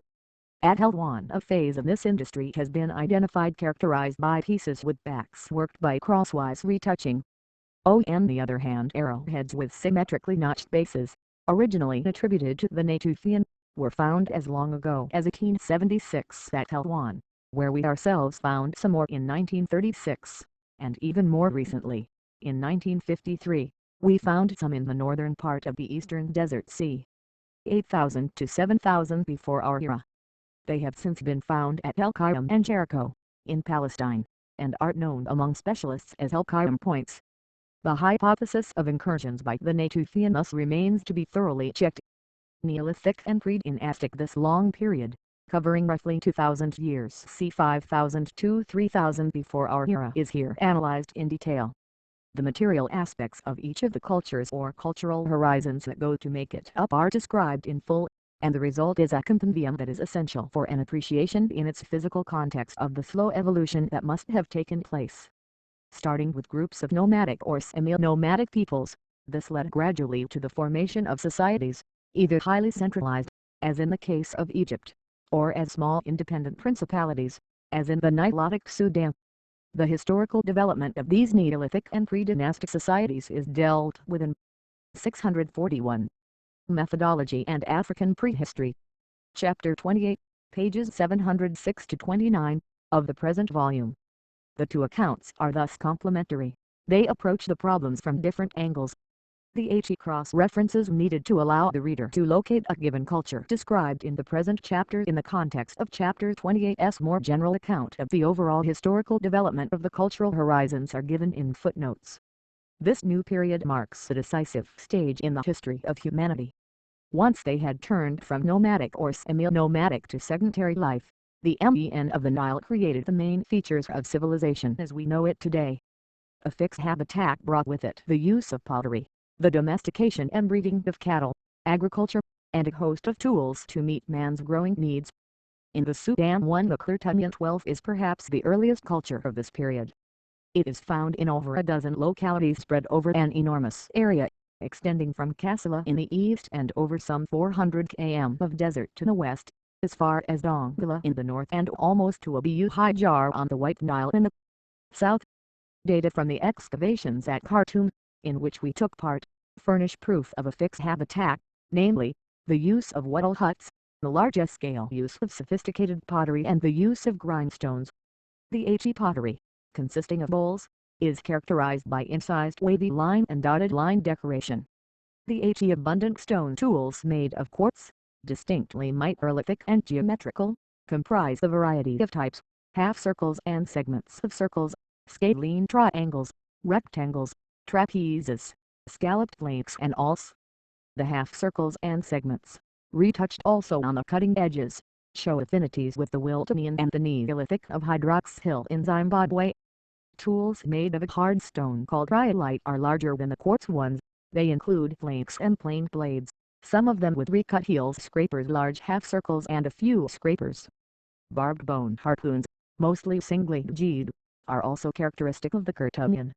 There are also small stone pestles with a central cupule, grinders, hammer stones, discs with a central hole, a few grindstones, and sinkers for nets, probably of the same type as in the Fayyum, at El Ahmar, Egypt and in central southern Sahara. Personal adornments include disc-shaped beads made of ostrich eggshell, and a few drop earrings. Red and yellow ochre were used for painting the body. The dead were buried in their dwellings, lying on their sides. They belonged to a black race, the earliest in Africa. In their lifetime they underwent ritual mutilation of the teeth, as practiced among the Capsians and Ibero-Maurusians in the Maghreb and by Neolithic people in Kenya. This practice persisted for a long time in the Sudan and other parts of Africa. The fauna identified consisted mainly of buffalo, antelope, hippopotamus, wild cat, porcupine, mouse, crocodile and a large amount of fish. C. 4000 before our era. The Shahadinid Bayan occurs at quite a number of sites scattered about South 11. See Chapter 28 below, pages 720 to 112.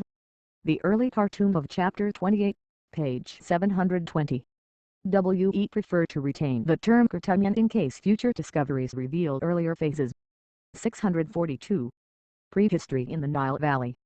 Of the Sixth Cataract. The excavations at Shahadinid yielded items of a culture no doubt derived from the Curtunian. Its distinguishing features are a special pottery and the use of gouges and polished bone axes. The pottery consists of bowls, sometimes with dotted line decoration as in the Curtunian. What sets it apart, however, is the smoothing of surfaces, the red slip used, the black edging and the incised triangle decoration. The stone toolkit also comprises microlithic pieces, polished axes and barrel planes, and flat and convex sledgehammer heads. Bone harpoons persist, whilst mother-of-pearl fish hooks make their appearance, as do Amazonite and carnelian beads and the labrets that are still used to this day. Buffalo, antelope, giraffe and warthog were hunted, and the dwarf goat was domesticated. There is no trace of light dwellings, but deep dug-out hearths are found. The Shahadinid Bayan 13 has features in COMMON with one of the stages of the Egyptian Fayyumian, namely, the use of finishing tools, gouges, harpoons, sledgehammer heads, Amazonite and dug-out hearth. The smoothed and black-edged pottery of Upper Egypt links it with the early pre-dynastic in Egypt. Points in COMMON with the Western Sahara Tigresti are the Amazonite, the gouges and the incised decoration on the pottery, and the dwarf goat is a point in COMMON with the northwest. The Cadro site currently being excavated, which is of the later period, has yielded burials c. 3500 to 3000 before our era. Excavations in progress 1976 to 7 at Kadada, in the Shetty area, are yielding a third, probably more recent, variant of the Chihayinibayan, with burials associated with the living area. Its distinctive features seem to be polished stone axes, deeply ground, almost rhomboidal makeup pallets, pierced discs for a purpose so far unknown, cup-shaped vessels and child burials in jars. The Abkhant 14 of northern and southern Sudan, at least as far as Fsai, is probably contemporary successively with the Kirtanian and the Chihayinibayan, and Moi even have extended beyond the latter, going through three phases. 1. With little pottery, is perhaps derived from the Kadian. Another comprised a range of pots with incised orifices and surface decoration in the form of zigzag incised lines and round or rectangular stippled patterns. Another had stone tools including awls made from flakes, sometimes double-handed, and lamellae, either plain or with retouched edges. Another again had black-edged pottery with red polished or ribbed surfaces, somewhat reminiscent of the Chihayinibayan, the Nubian A group and pre-dynastic Egypt c. 3380 to 2985 before our era. The post-Shamakian, found at only two sites, is characterized by micropoints, notched lamellae, lateral flakes and finishing tools, suggesting contacts with the Fayyum and Karbi oases c. 3650 to 30 to 70 before our era. The absence of the above-mentioned cultures or chronologically corresponding ones in Egyptian Nubia is to be explained either by a particular concatenation of environmental conditions, the rarity of sites, or 13, sometimes called Khartoum Neolithic, 14, cf. The Abkhyan of Chapter 28, page 721, 643, Methodology and African Prehistory. Perhaps simply by incomplete exploration. On the other hand, Egyptian Nubia, other peculiarities apart, shows a close affinity with the civilizations of the Egyptian pre-dynastic, and even seemingly with the Barbarian. The Gadai 15 occurs inter alia at Enaba, Sibuit, Shoal and Abiu Daud Nubia, the only site so far found with a living area equipped with provision stores. The Gadai I-16 occurs near Abiu Symbol, and at Daud, Sibuit, Bahan and Ohimit. From the First Dynasty onwards, contacts between Egypt and Nubia slowed down. The Nubian industries developed where they were, keeping their prehistoric characteristics until the NEW Kingdom, under the names of Nubian A Group 17, B Group and C Group.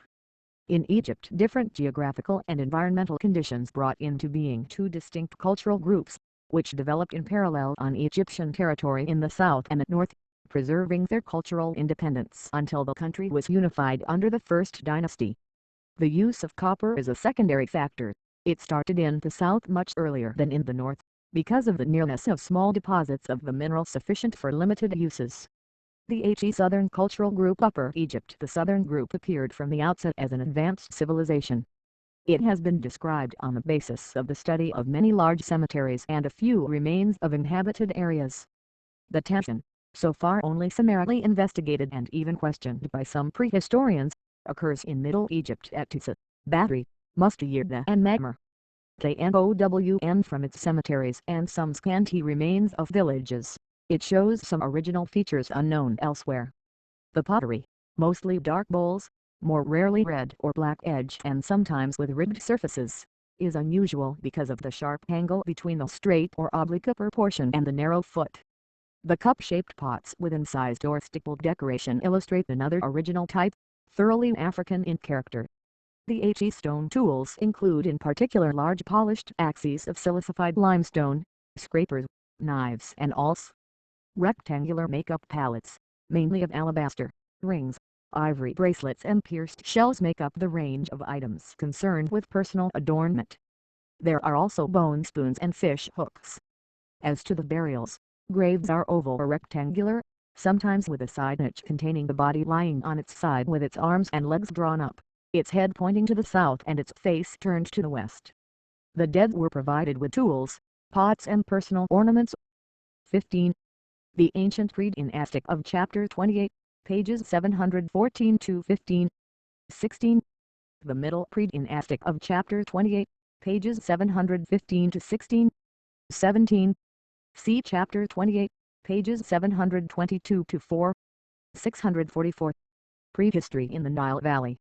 The Badarian, 18 brilliant civilization, especially in Middle Egypt, occurs at Badari, Mustayirda, Matmur and Hamania.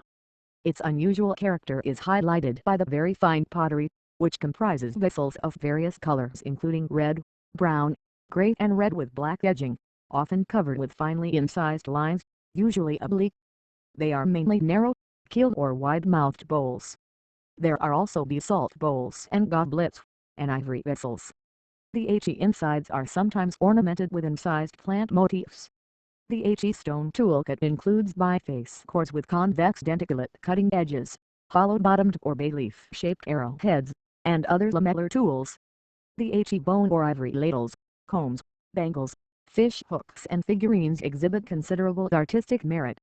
The female and hippopotamus figurines had a ritual function. Personal adornments include quartz beads encased in cast copper, seashells, and rectangular slate makeup palettes, often with a concavity at one end. Wheat, barley and flax were cultivated, cattle and sheep domesticated, and the gazelle, ostrich and tortoise hunted for food. The dwellings, simple light huts, have completely disappeared. The dead were buried in a doubled-up position in round, oval, or more rarely rectangular graves, usually lying on their sides with their heads pointing to the south and their faces turned to the west. They were provided for the afterlife with the various items already mentioned. Disparate branches of this culture are probably to be detected in the eastern desert Wadi that are Mont Upper Egypt in the Adama area Upper Egypt and perhaps even in Nubia.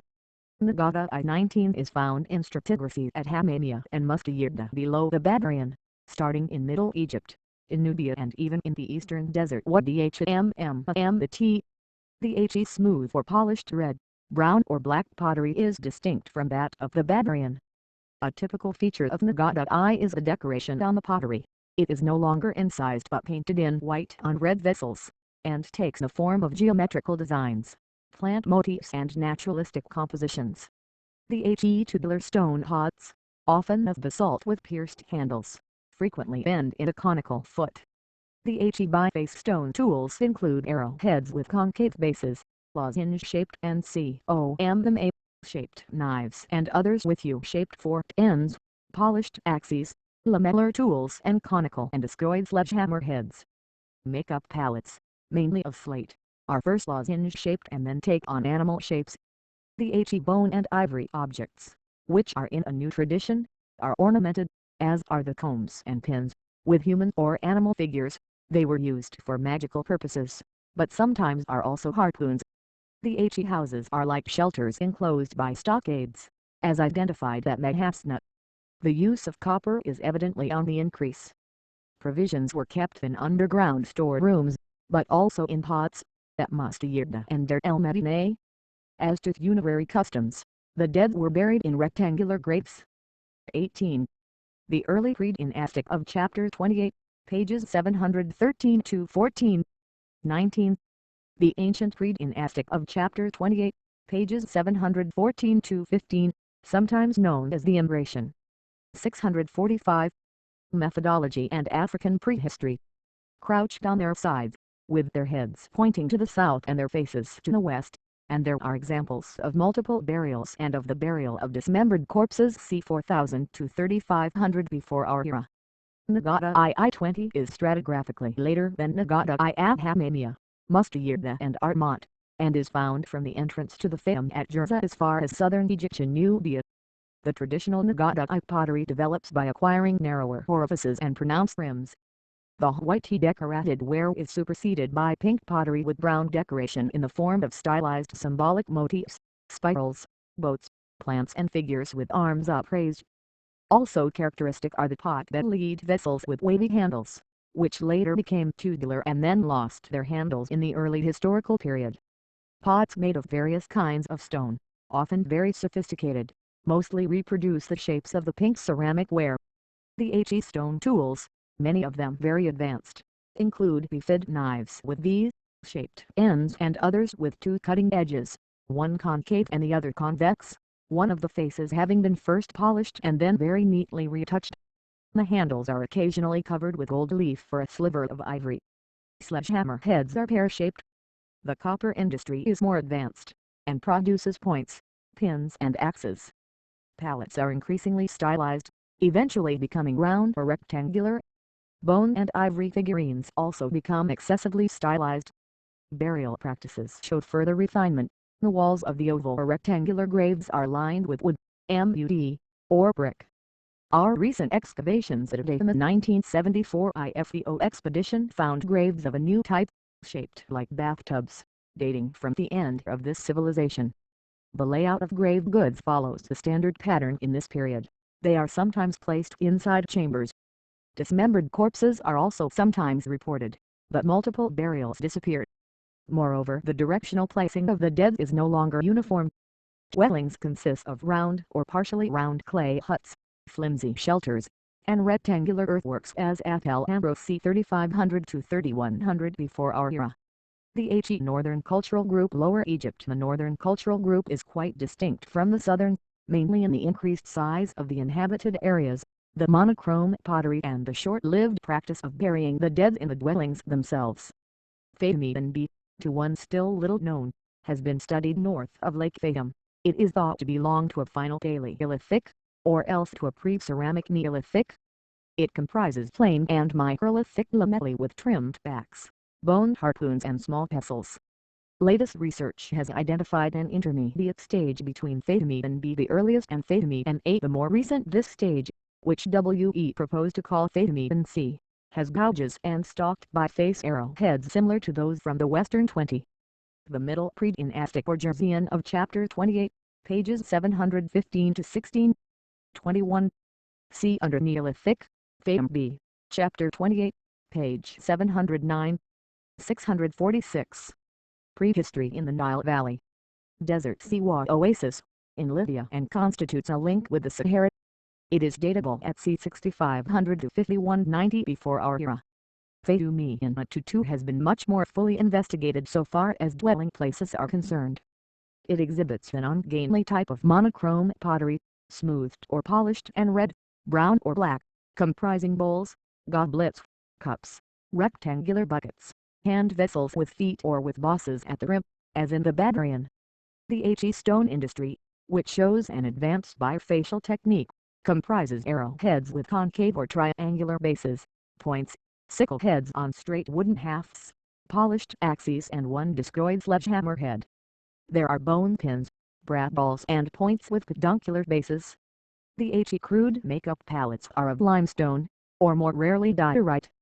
Seashells and pieces of eggshell and microcline amazonite were used for making strings of beads.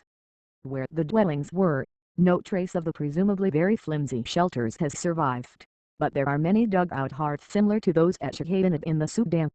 Silos consisting of baskets sunk into the ground in groups near the dwellings will have been used for storing wheat, barley, flax and other goods. Pigs, goats, cattle, hippopotamus and tortoise were these people's food animals. Then no trace has yet come to light of their cemeteries, which were no doubt some distance away. This culture c. 4441 to 3860 before our era and White have been contemporaneous with the Badrian. The Merovingian 23 occupies a large inhabited area of more than 2 hectares west of the delta. The excavations, incomplete and so far published only in brief preliminary reports, reveal 3 successive layers of archaeological debris tracing the development of a single culture down the ages. It is a culture all on its own, but typical of the northern group. The monochrome pottery, smoothed, polished or rough, comprises a variety of types, mainly bowls, goblets, dishes and jugs, but no rimmed vessels with narrow orifices.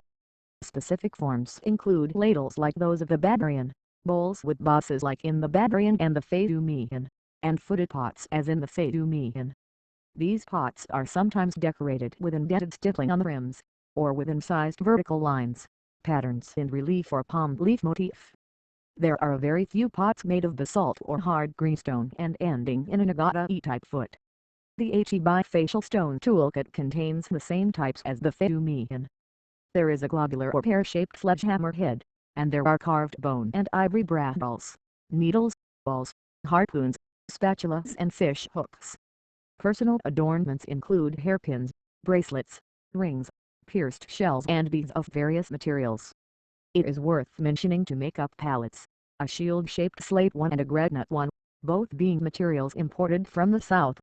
The HE dwellings are initially well-spaced out light oval huts supported by posts, then come sturdier ones set closer together, and lastly there are oval houses with walls made of lumps of clay stuck together, even forming the alignments of streets. Type silos 22. The early pre-dynastic of chapter 28, page 714. 23. See chapter 28, page 714. 647. Methodology and African prehistory. Adjoin the huts, and are later superseded by jars sunk into the ground. The dead, though obviously not all of them, were buried without grave goods in oval graves among the dwellings, apparently pointing towards their houses. Pigs, sheep, goats and dogs were domesticated, and the main animals hunted were the hippopotamus, crocodile and tortoise. There was also fishing. Developed between 4180 and 3580 before our era, this culture may have been contemporaneous with the Fayoum and have continued up to the beginning of Nagata I Marian Day. Another culture of the northern group came to light near Helwan among the remains of a large inhabited area over 3/4 of a kilometer long at the entrance to Wadi Hof. Outbuildings associated with this prehistoric village stand on a plateau at the top of a steep cliff, the only example of its kind in Egypt. The excavations, carried out by ourselves and still unfinished, yielded a new material culture different from that of the south, as at Merom and the Fayoum. The HE fine quality pottery, which though monochrome is of a more sophisticated style than that of the other two sites, comprises a great variety of types. The 17 shapes of vessels, smoothed or polished, red, brown or black, include some with constricted openings, ovoid ones, goblet shapes, cylindrical ones, wide-mouthed or concave ones, conical ones and some jars. The only items resembling those from Merom and the Fayoum are the pots with bosses. Very occasionally calcite or basalt pots were used. The bifacial flint industry does not on the whole differ from those at the previous sites, but the blade industry exhibits some particular features that are new in Egypt. There are ridged back knives curving towards the point, with a little handle at the base formed from a double notch. These may be relics of Natufians who lived in the area during the previous period. There are also net sinkers of a type met within the Kurtunian, the Fayoum and north-central Sahara, where plentiful flake industry also exists. The HE high-quality bone industry exhibits the classical types. Fish hooks, however, are of horn. Personal adornments are more plentiful, and include gastropod shells from the Red Sea and beads made of ostrich eggshell, bone, stone and the backbones of fish. Fossil nummulites, pierced, served as drop earrings. Galena and resin were imported. Crude pallets for crushing poker are made of limestone and quartzite. The HE fauna comprise bovines, goats, antelopes, pigs, hippopotamuses, a species of dog, ostriches, edible snails, tortoises and a large number of fish. Wheat, barley and flax were cultivated. The HE vegetation included the sycamore, date palm, tamarisk and esparto grass. Dwellings were of two types, some ovoid, with the roof supported by posts, others round, larger, partly sunk into the ground, and characterized by grain silos everywhere.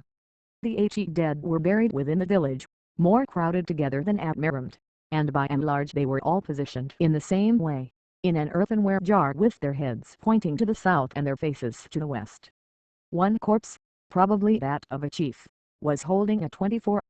See chapter 28, page 715. 648. Prehistory in the Nile Valley. Wooden scepter. The scepter games of a shape identified in the north from the Pharaonic period. This culture dates from c. 3300 before our era. Ornarian B2S appears and develops at the beginning of Nagata I. It was identified by us east of the preceding site, and differs from it in the funerary practices and the industry. Thus the cemetery was quite separate from the inhabited area, and consisted of burials covered with stone cairns. There is no uniformity about the alignment of the bodies. The HE inhabited area is much smaller than that of Ornarian day, but our researches are still far from complete. Whilst the pottery shows some features in common, The stone toolkit is entirely different. Based on a flanking technique, it consists of small knives, small flat rounded scrapers and small trenches. Pending the resumption of our work, there is really no way of dating the site in relation to Ornarian A. The Madian 26 came to light in a so far incomplete excavation of a large inhabited area adjoining to necropolises at Madi, near Cairo, and also in ROWN excavation of a third necropolis discovered at Heliopolis, a suburb of Cairo. It is a culture quite unlike any other, does not chronologically directly follow the Amarian, and represents a secondary cultural grouping within the northern group. Its monochrome pottery, mostly smooth and black or brown in color, though occasionally red or coated with a white slip, is less fine than that of the Amarian. The Hecomonas types are elongated ovoid vessels with pronounced rims, though there are also small globular-necked pots, often with indented stippled decoration. More characteristic are the pots with circular base rings, reminiscent of the basalt pots of this type which are also found here. Very rarely one comes across the brown decorated pots of Nagata II, probably imported from the south. The pot-bellied vessels with wavy handles found in Nagata II and in Palestine also turn up, probably reflecting the continuation of long-standing cultural contacts between the Nile and Palestine. Likewise, the tubular basalt pots are similar to those from Upper Egypt in Nagata I. The fine and plentiful stone flake industry appears in profusion, reworked into tools typical of this culture. Rarer, and perhaps also imported from Nagata I, are the U-shaped bifid knives. There is a dearth of personal adornments, though the few lozenge-shaped slate palettes also come from Nagata I, the others are of quartzite, or are mere flat flint nodules.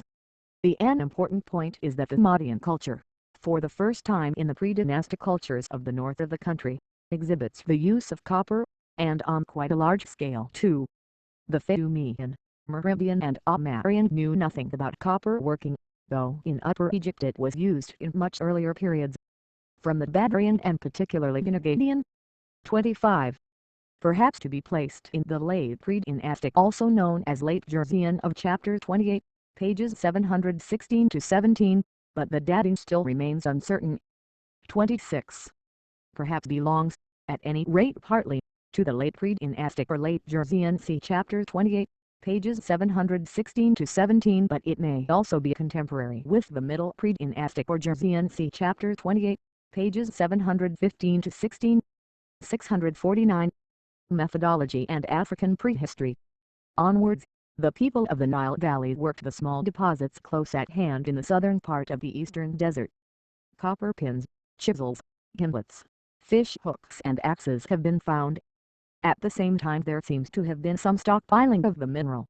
At Madi this metal was beginning to be of prime importance.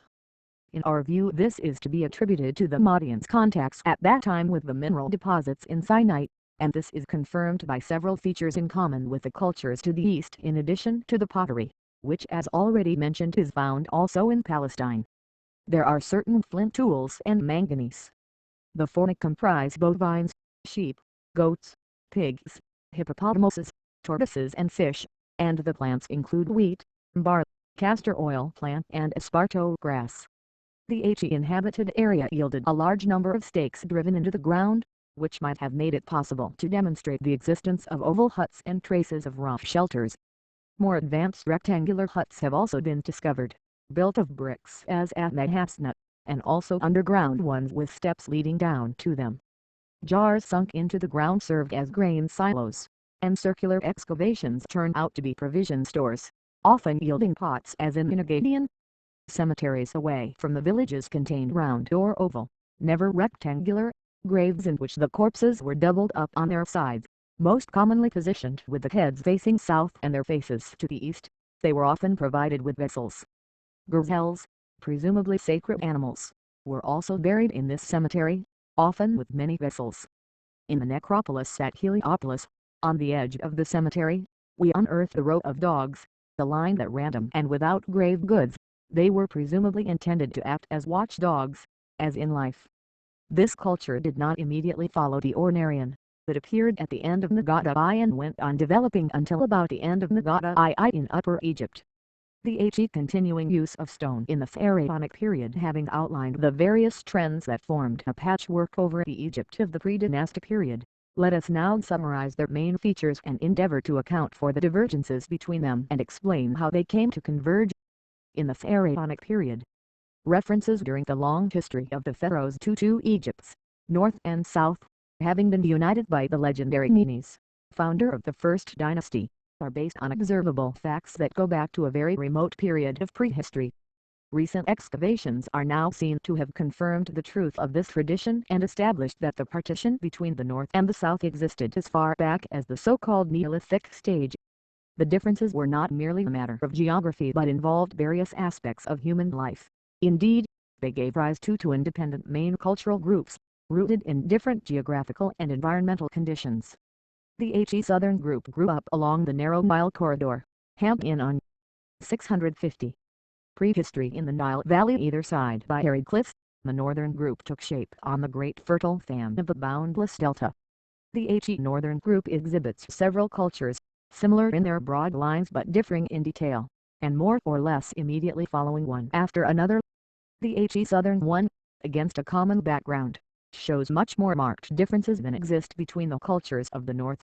These differences come out in the characters of the two main groups, which were later to combine to form Greater Egypt. Thus the north from the earliest stages displays outstanding progress in urban development. In the FMWE find tiny hamlets, quite close to one another, and at Merend the proper village covering nearly 2 to 25 hectares, including houses in rows. El Amari stretches for more than 3/4 of a kilometer, and Mahdi for 6 kilometers. In the south, on the other hand, given the apparently small number of sites, very few remains of inhabited areas have survived. Turning now to other evidence of man's way of life and accomplishments in Egypt during this period, pottery in the north, whether brown, black, or red, and despite progressive changes in shape, remains resolutely monochrome, with an almost complete lack of decoration. In the south, on the other hand, the distinctive features are the multiplicity of shapes and the very elaborate decoration, and of course the famous black-edged vessels.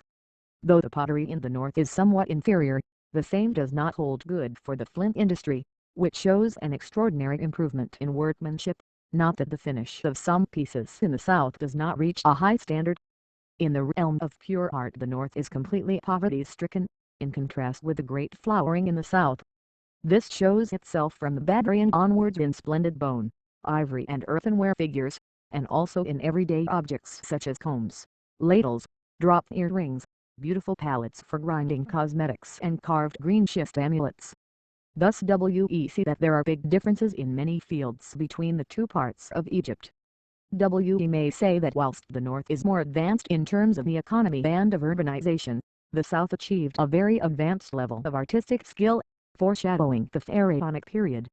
It was presumably the unification of these two different but complementary cultures that was responsible for the greatness of Egypt of the pharaohs. But the advent of the historical period, which saw the introduction of writing, the unification of Egypt under a single ruler, and progress in the technology of metal, nevertheless did not change certain features of the way of life of the Nile Valley peoples. We refer in particular to the persistence of the use of flint, a highly efficient material abundant in the area, which continued throughout the Pharaonic period.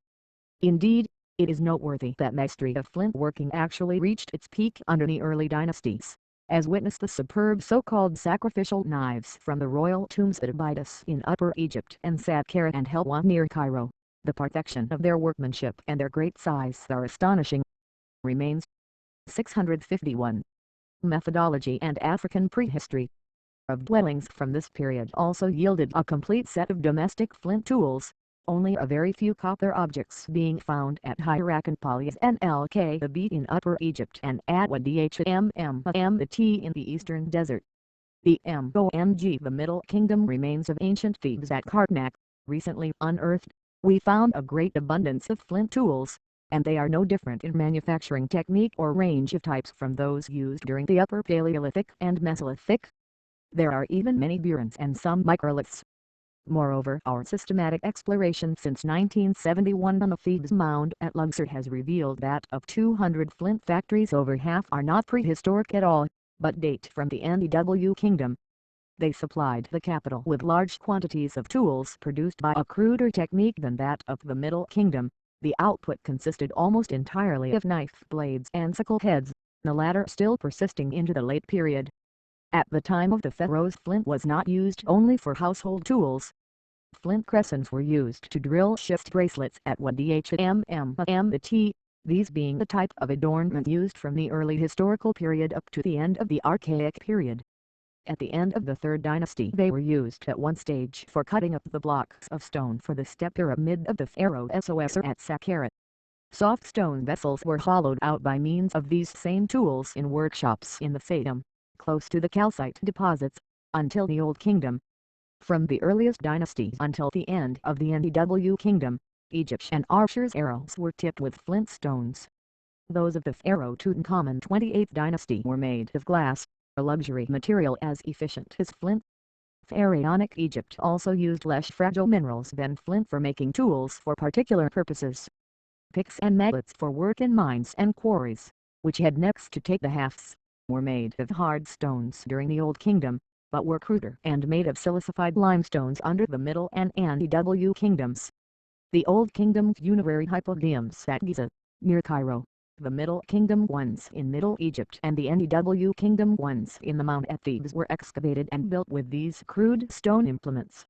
In Egyptian Nubia and part of Sudanese Nubia, now underwater, archaeological research had not gone far enough by the end of the rescue operations, and this deprives us permanently of much valuable information about the past of these areas, inter alia about the survival of the use of stone in the historical periods. But material retrieved from a Nubian group village Middle Kingdom at Cebu has enabled us to identify a range of flint blades, lamella and sickle heads. The latter, no doubt imported from Egypt, are identical in every respect with those of the same period recently discovered at Karnak, as mentioned above. Moreover, at Agmata, another group village also in Egyptian Nubia which we excavated some time ago, further proof is to be found of the Stone Age's survival into the Age of Metal. As at Cebu, there were flint blades, lamella and sickle heads of 652. Prehistory in the Nile Valley Egyptian origin, but in addition we discovered on the Adida site, cheek by jowl with this imported stone industry, tiny agate and carnelian transverse arrow heads and polished hard stone axes of local manufacture. Turning to Sudanese Nubia, excavations at the Egyptian fortress of Merchis yielded weapons, as was to be expected. They dated from the 28th dynasty, and included arrows of the classical type, that is, tipped with stone heads of the type described above. What was new, however, was that the lance points were not metal, as in Pharaonic Egypt at that period, but flint, of a perfect bifacial trim similar to that used in the Neolithic period. The revival of this technique was intended to reproduce as closely as possible the shape of metal lance points, and the reason for reverting to a method of manufacture forgotten for thousands of years was presumably the difficulty of obtaining the metal or ready-made lances in this remote area at the time in question. Conclusion: having thus sketched the broad outline of the history of the first people to inhabit the Nile Valley, it remains to take stock, assemble the solid evidence gained and point out the many large gaps that remain. As regards the most remote periods, very recent discoveries confirm the presence of the most primitive known Old Owen, not only in South and East Africa but also in the northern part of the Nile Valley. This we know from plentiful stone tools, but it would be desirable to continue research to fill in the paleontological record, so far represented only by a solitary human tooth. Similar exploration of this period is called for in the Sudanese sector, for this is a point of contact with Ethiopia, where remarkable finds have been made for this period.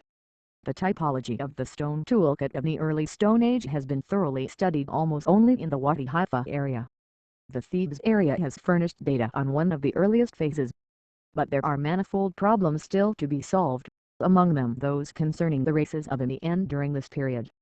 Turning to the Middle Stone Age, stone tool evidence is there in plenty all along the Nile Valley. Again, progress has been made in the Wadi Haifa area, which has improved our knowledge of the morphology of stone tools in that particular sector. The abundant harvest of finds from the Thebes mound is still being studied, and will make possible useful comparisons with the material from the south. The fragments of an occipital bone are still the only human remains so far unearthed. In the Libyan desert northwest of Wadi Haifa, a stone toolkit was found for the first time associated with fauna. Enormous areas of the Sudan still remain to be explored for this period. The Atyrian, which is almost contemporary, has also very recently been reported in the desert northwest of a Bu symbol. Associated with fauna, this industry from western North Africa spread very belatedly into this area. 653. Methodology and African prehistory. Would be interesting to see how it compares in date with other discoveries in Egypt, and whether it could have influenced typically Egyptian industries. Turning to the Late Stone Age and the Mesolithic, only finds from well-defined sectors have yielded much new information. But it may be that in the absence of stratigraphical evidence there has been an undue tendency to coin new nomenclature on the strength of sometimes imperfectly worked out statistical studies and physico-chemical tests. Definite progress has been made as regards the Neolithic, a term that has no precise meaning in Egypt, and the pre-dynastic along the Nile Valley. The HE sites of the Egyptian Southern Cultural Group have yielded a plethora of material, mainly from the cemeteries. Research on a wider scale is needed on the inhabited areas. This would yield fuller information on dwellings, everyday household pottery and stone tools. The sites in northern Egypt have not been exhaustively dug because of the large areas they cover, and hence are only known from partial reports. Despite this, they have furnished them fuller information than the contemporary sites in the south, as a result of investigations into both dwellings and cemeteries. It therefore seems desirable that exploration, which for various reasons has been suspended for some years in this northern part of Egypt, should be resumed in order to complete the picture. Turning to Sudanese Nubia, several specific civilizations belonging to these periods have been painstakingly studied, the most representative so far being apparently the Kurtunian and the Shahanibayan. But an enormous amount of work still remains to be done, for dozens of sites have been located apparently relating to these cultures or to different phases, and await the attentions of excavators. The object of such investigation would of course be to help fit together the links in the chain of African history before the Pharaonic period. 654. Plate 25.1 Flint javelin heads from Merchis, Sudan. Excavations led by J. Verkout to French Archaeological Mission to the Sudan. Plate 25.2 The Valley of the Queens J. Davis. 655. African Prehistoric Art. J. KZRBO. Introduction. As soon as any end appears on the scene there are tools, but there is also art. The words Homo faber, Homo artifex hold good for African prehistory. For thousands of years, prehistoric remains on this continent have been subjected to the depredations of man and the elements. Even in prehistoric times people sometimes perpetrated acts of destruction through ritual iconoclasm. Foreign troops, colonial settlers, tourists, oil and indigenous inhabitants still engage in the depredations and barefaced looting to which L. Bala refers in his preface to the booklet produced as a guide to the exhibition on the Sahara before the desert. By and large, prehistoric art is found mainly in the high plateaus and uplands of Africa. The mountain ranges, and the depressions, river basins and forest lowlands of the equatorial zone are far less rich in this respect. In the areas where the largest number of finds occurred, sites are mainly located in cliffs on the edges of the uplands, especially where they overhang the fallbags of existing or fossil watercourses. The two most important areas are the Sahara and southern Africa. In the zone bounded on the north by the Atlas Mountains, on the east by the Red Sea, on the south by the tropical forest and on the west by the Atlantic, hundreds of sites have been found, containing tens or perhaps hundreds of thousands of engravings and paintings. Some of them are now known throughout the world, thanks to the work of French, Italian, English, American and, increasingly, African prehistorians. Examples are found in southern Oron and the Taxili Najj e.g. Jagbaran, Sifar, Tisakai and Dijanet in Algeria, in southern Morocco, in the Fezzan Libya in Air and Tenra Niger in Tibristi. I.H. L. Hope tells of the French troops in Algeria in 1954 who put a coat of oil paint over the magnificent elephant panel at Hadjia Mahisirat so as to be able to photograph it better. Others riddled with machine gun bullets the near wall of the Great Scorpion carving at Garat et Taleb. That any out of the carved coping stones were taken down and used as building material, and so on. Ch. L. Hope, 1976. But even some scholars are not blameless. Many pieces were cut up and shipped to Vienna by Emil Holland at the end of the 19th century. African prehistoric art Chad in Nubia, in the highlands of Ethiopia and in the Dartshire Mauritania. The other main area is in the tapering part of southern Africa bounded by the Indian Ocean and the Atlantic, which includes Lesotho, Botswana, Malawi, Zimbabwe, Namibia, Angola and the Republic of South Africa, with particularly significant finds in the Orange Free State, the Vaal River area and the Transvaal. There the paintings are in rock shelters and the engravings in the open. Caves like the Congo caves in the Cape Province are rare. There are few African countries in which traces of art, sometimes, admittedly, not prehistoric, have not been discovered, and exploration is far from complete. As to why there should have been this flowering in the deserts and steppes, one reason is that at the period in question they were nothing of the kind. And they became so. This in itself, plus the dryness of the air, helped to preserve them and turn them into natural museums. In the Sahara, for instance, artifacts have been found that had lain undisturbed for thousands of years. As to why it should have occurred on the edges of the upland valleys, the reason is that these were the best habitats, most easily defensible and within reach of water and game. For instance, in the Tesselai, which consists of sandstone rocks overlaying the crystalline core of the Hagar Mountains, with 500-meter cliffs to the south, the alternation of heat and cold, which is most marked at ground level, plus the surface runoff, have eroded the base of the rocks, producing huge overhangs and shelters rising above the full beds of the rivers. One of the most impressive examples is the rock shelter at Tintag's Rift. Elsewhere, the tabular sandstone was carved and abraded by wind erosion into natural galleries, which MEN was quick to make use of. Such is the environment so faithfully and vividly depicted in the masterpieces of African rock art. Chronology and development, dating methods and problems. The application of the stratigraphical method to the natural rock is often of little use here, since long exposure to the moist prehistoric climate caused deep leaching of the layers covering the shelter floors. Nevertheless, in southern Africa, engravings are sometimes found underneath paintings. Clues can be obtained from the debris of organic coloring matter which has fallen from the walls into an undisturbed layer, but the disturbances, sometimes deliberate, which these layers have undergone make even relative dating from them a highly confusing business. We sometimes resort to studying comparative color changes in the pattern of the paintings and the underlying rock. This method, which is appropriate because it takes account of the subject itself, starts from the assumption that the most recent patterns are those which are the clearest and which differ most from the natural rock. Pattern of formation in fact takes place gradually on all rocks, including white sandstone. It is a process analogous to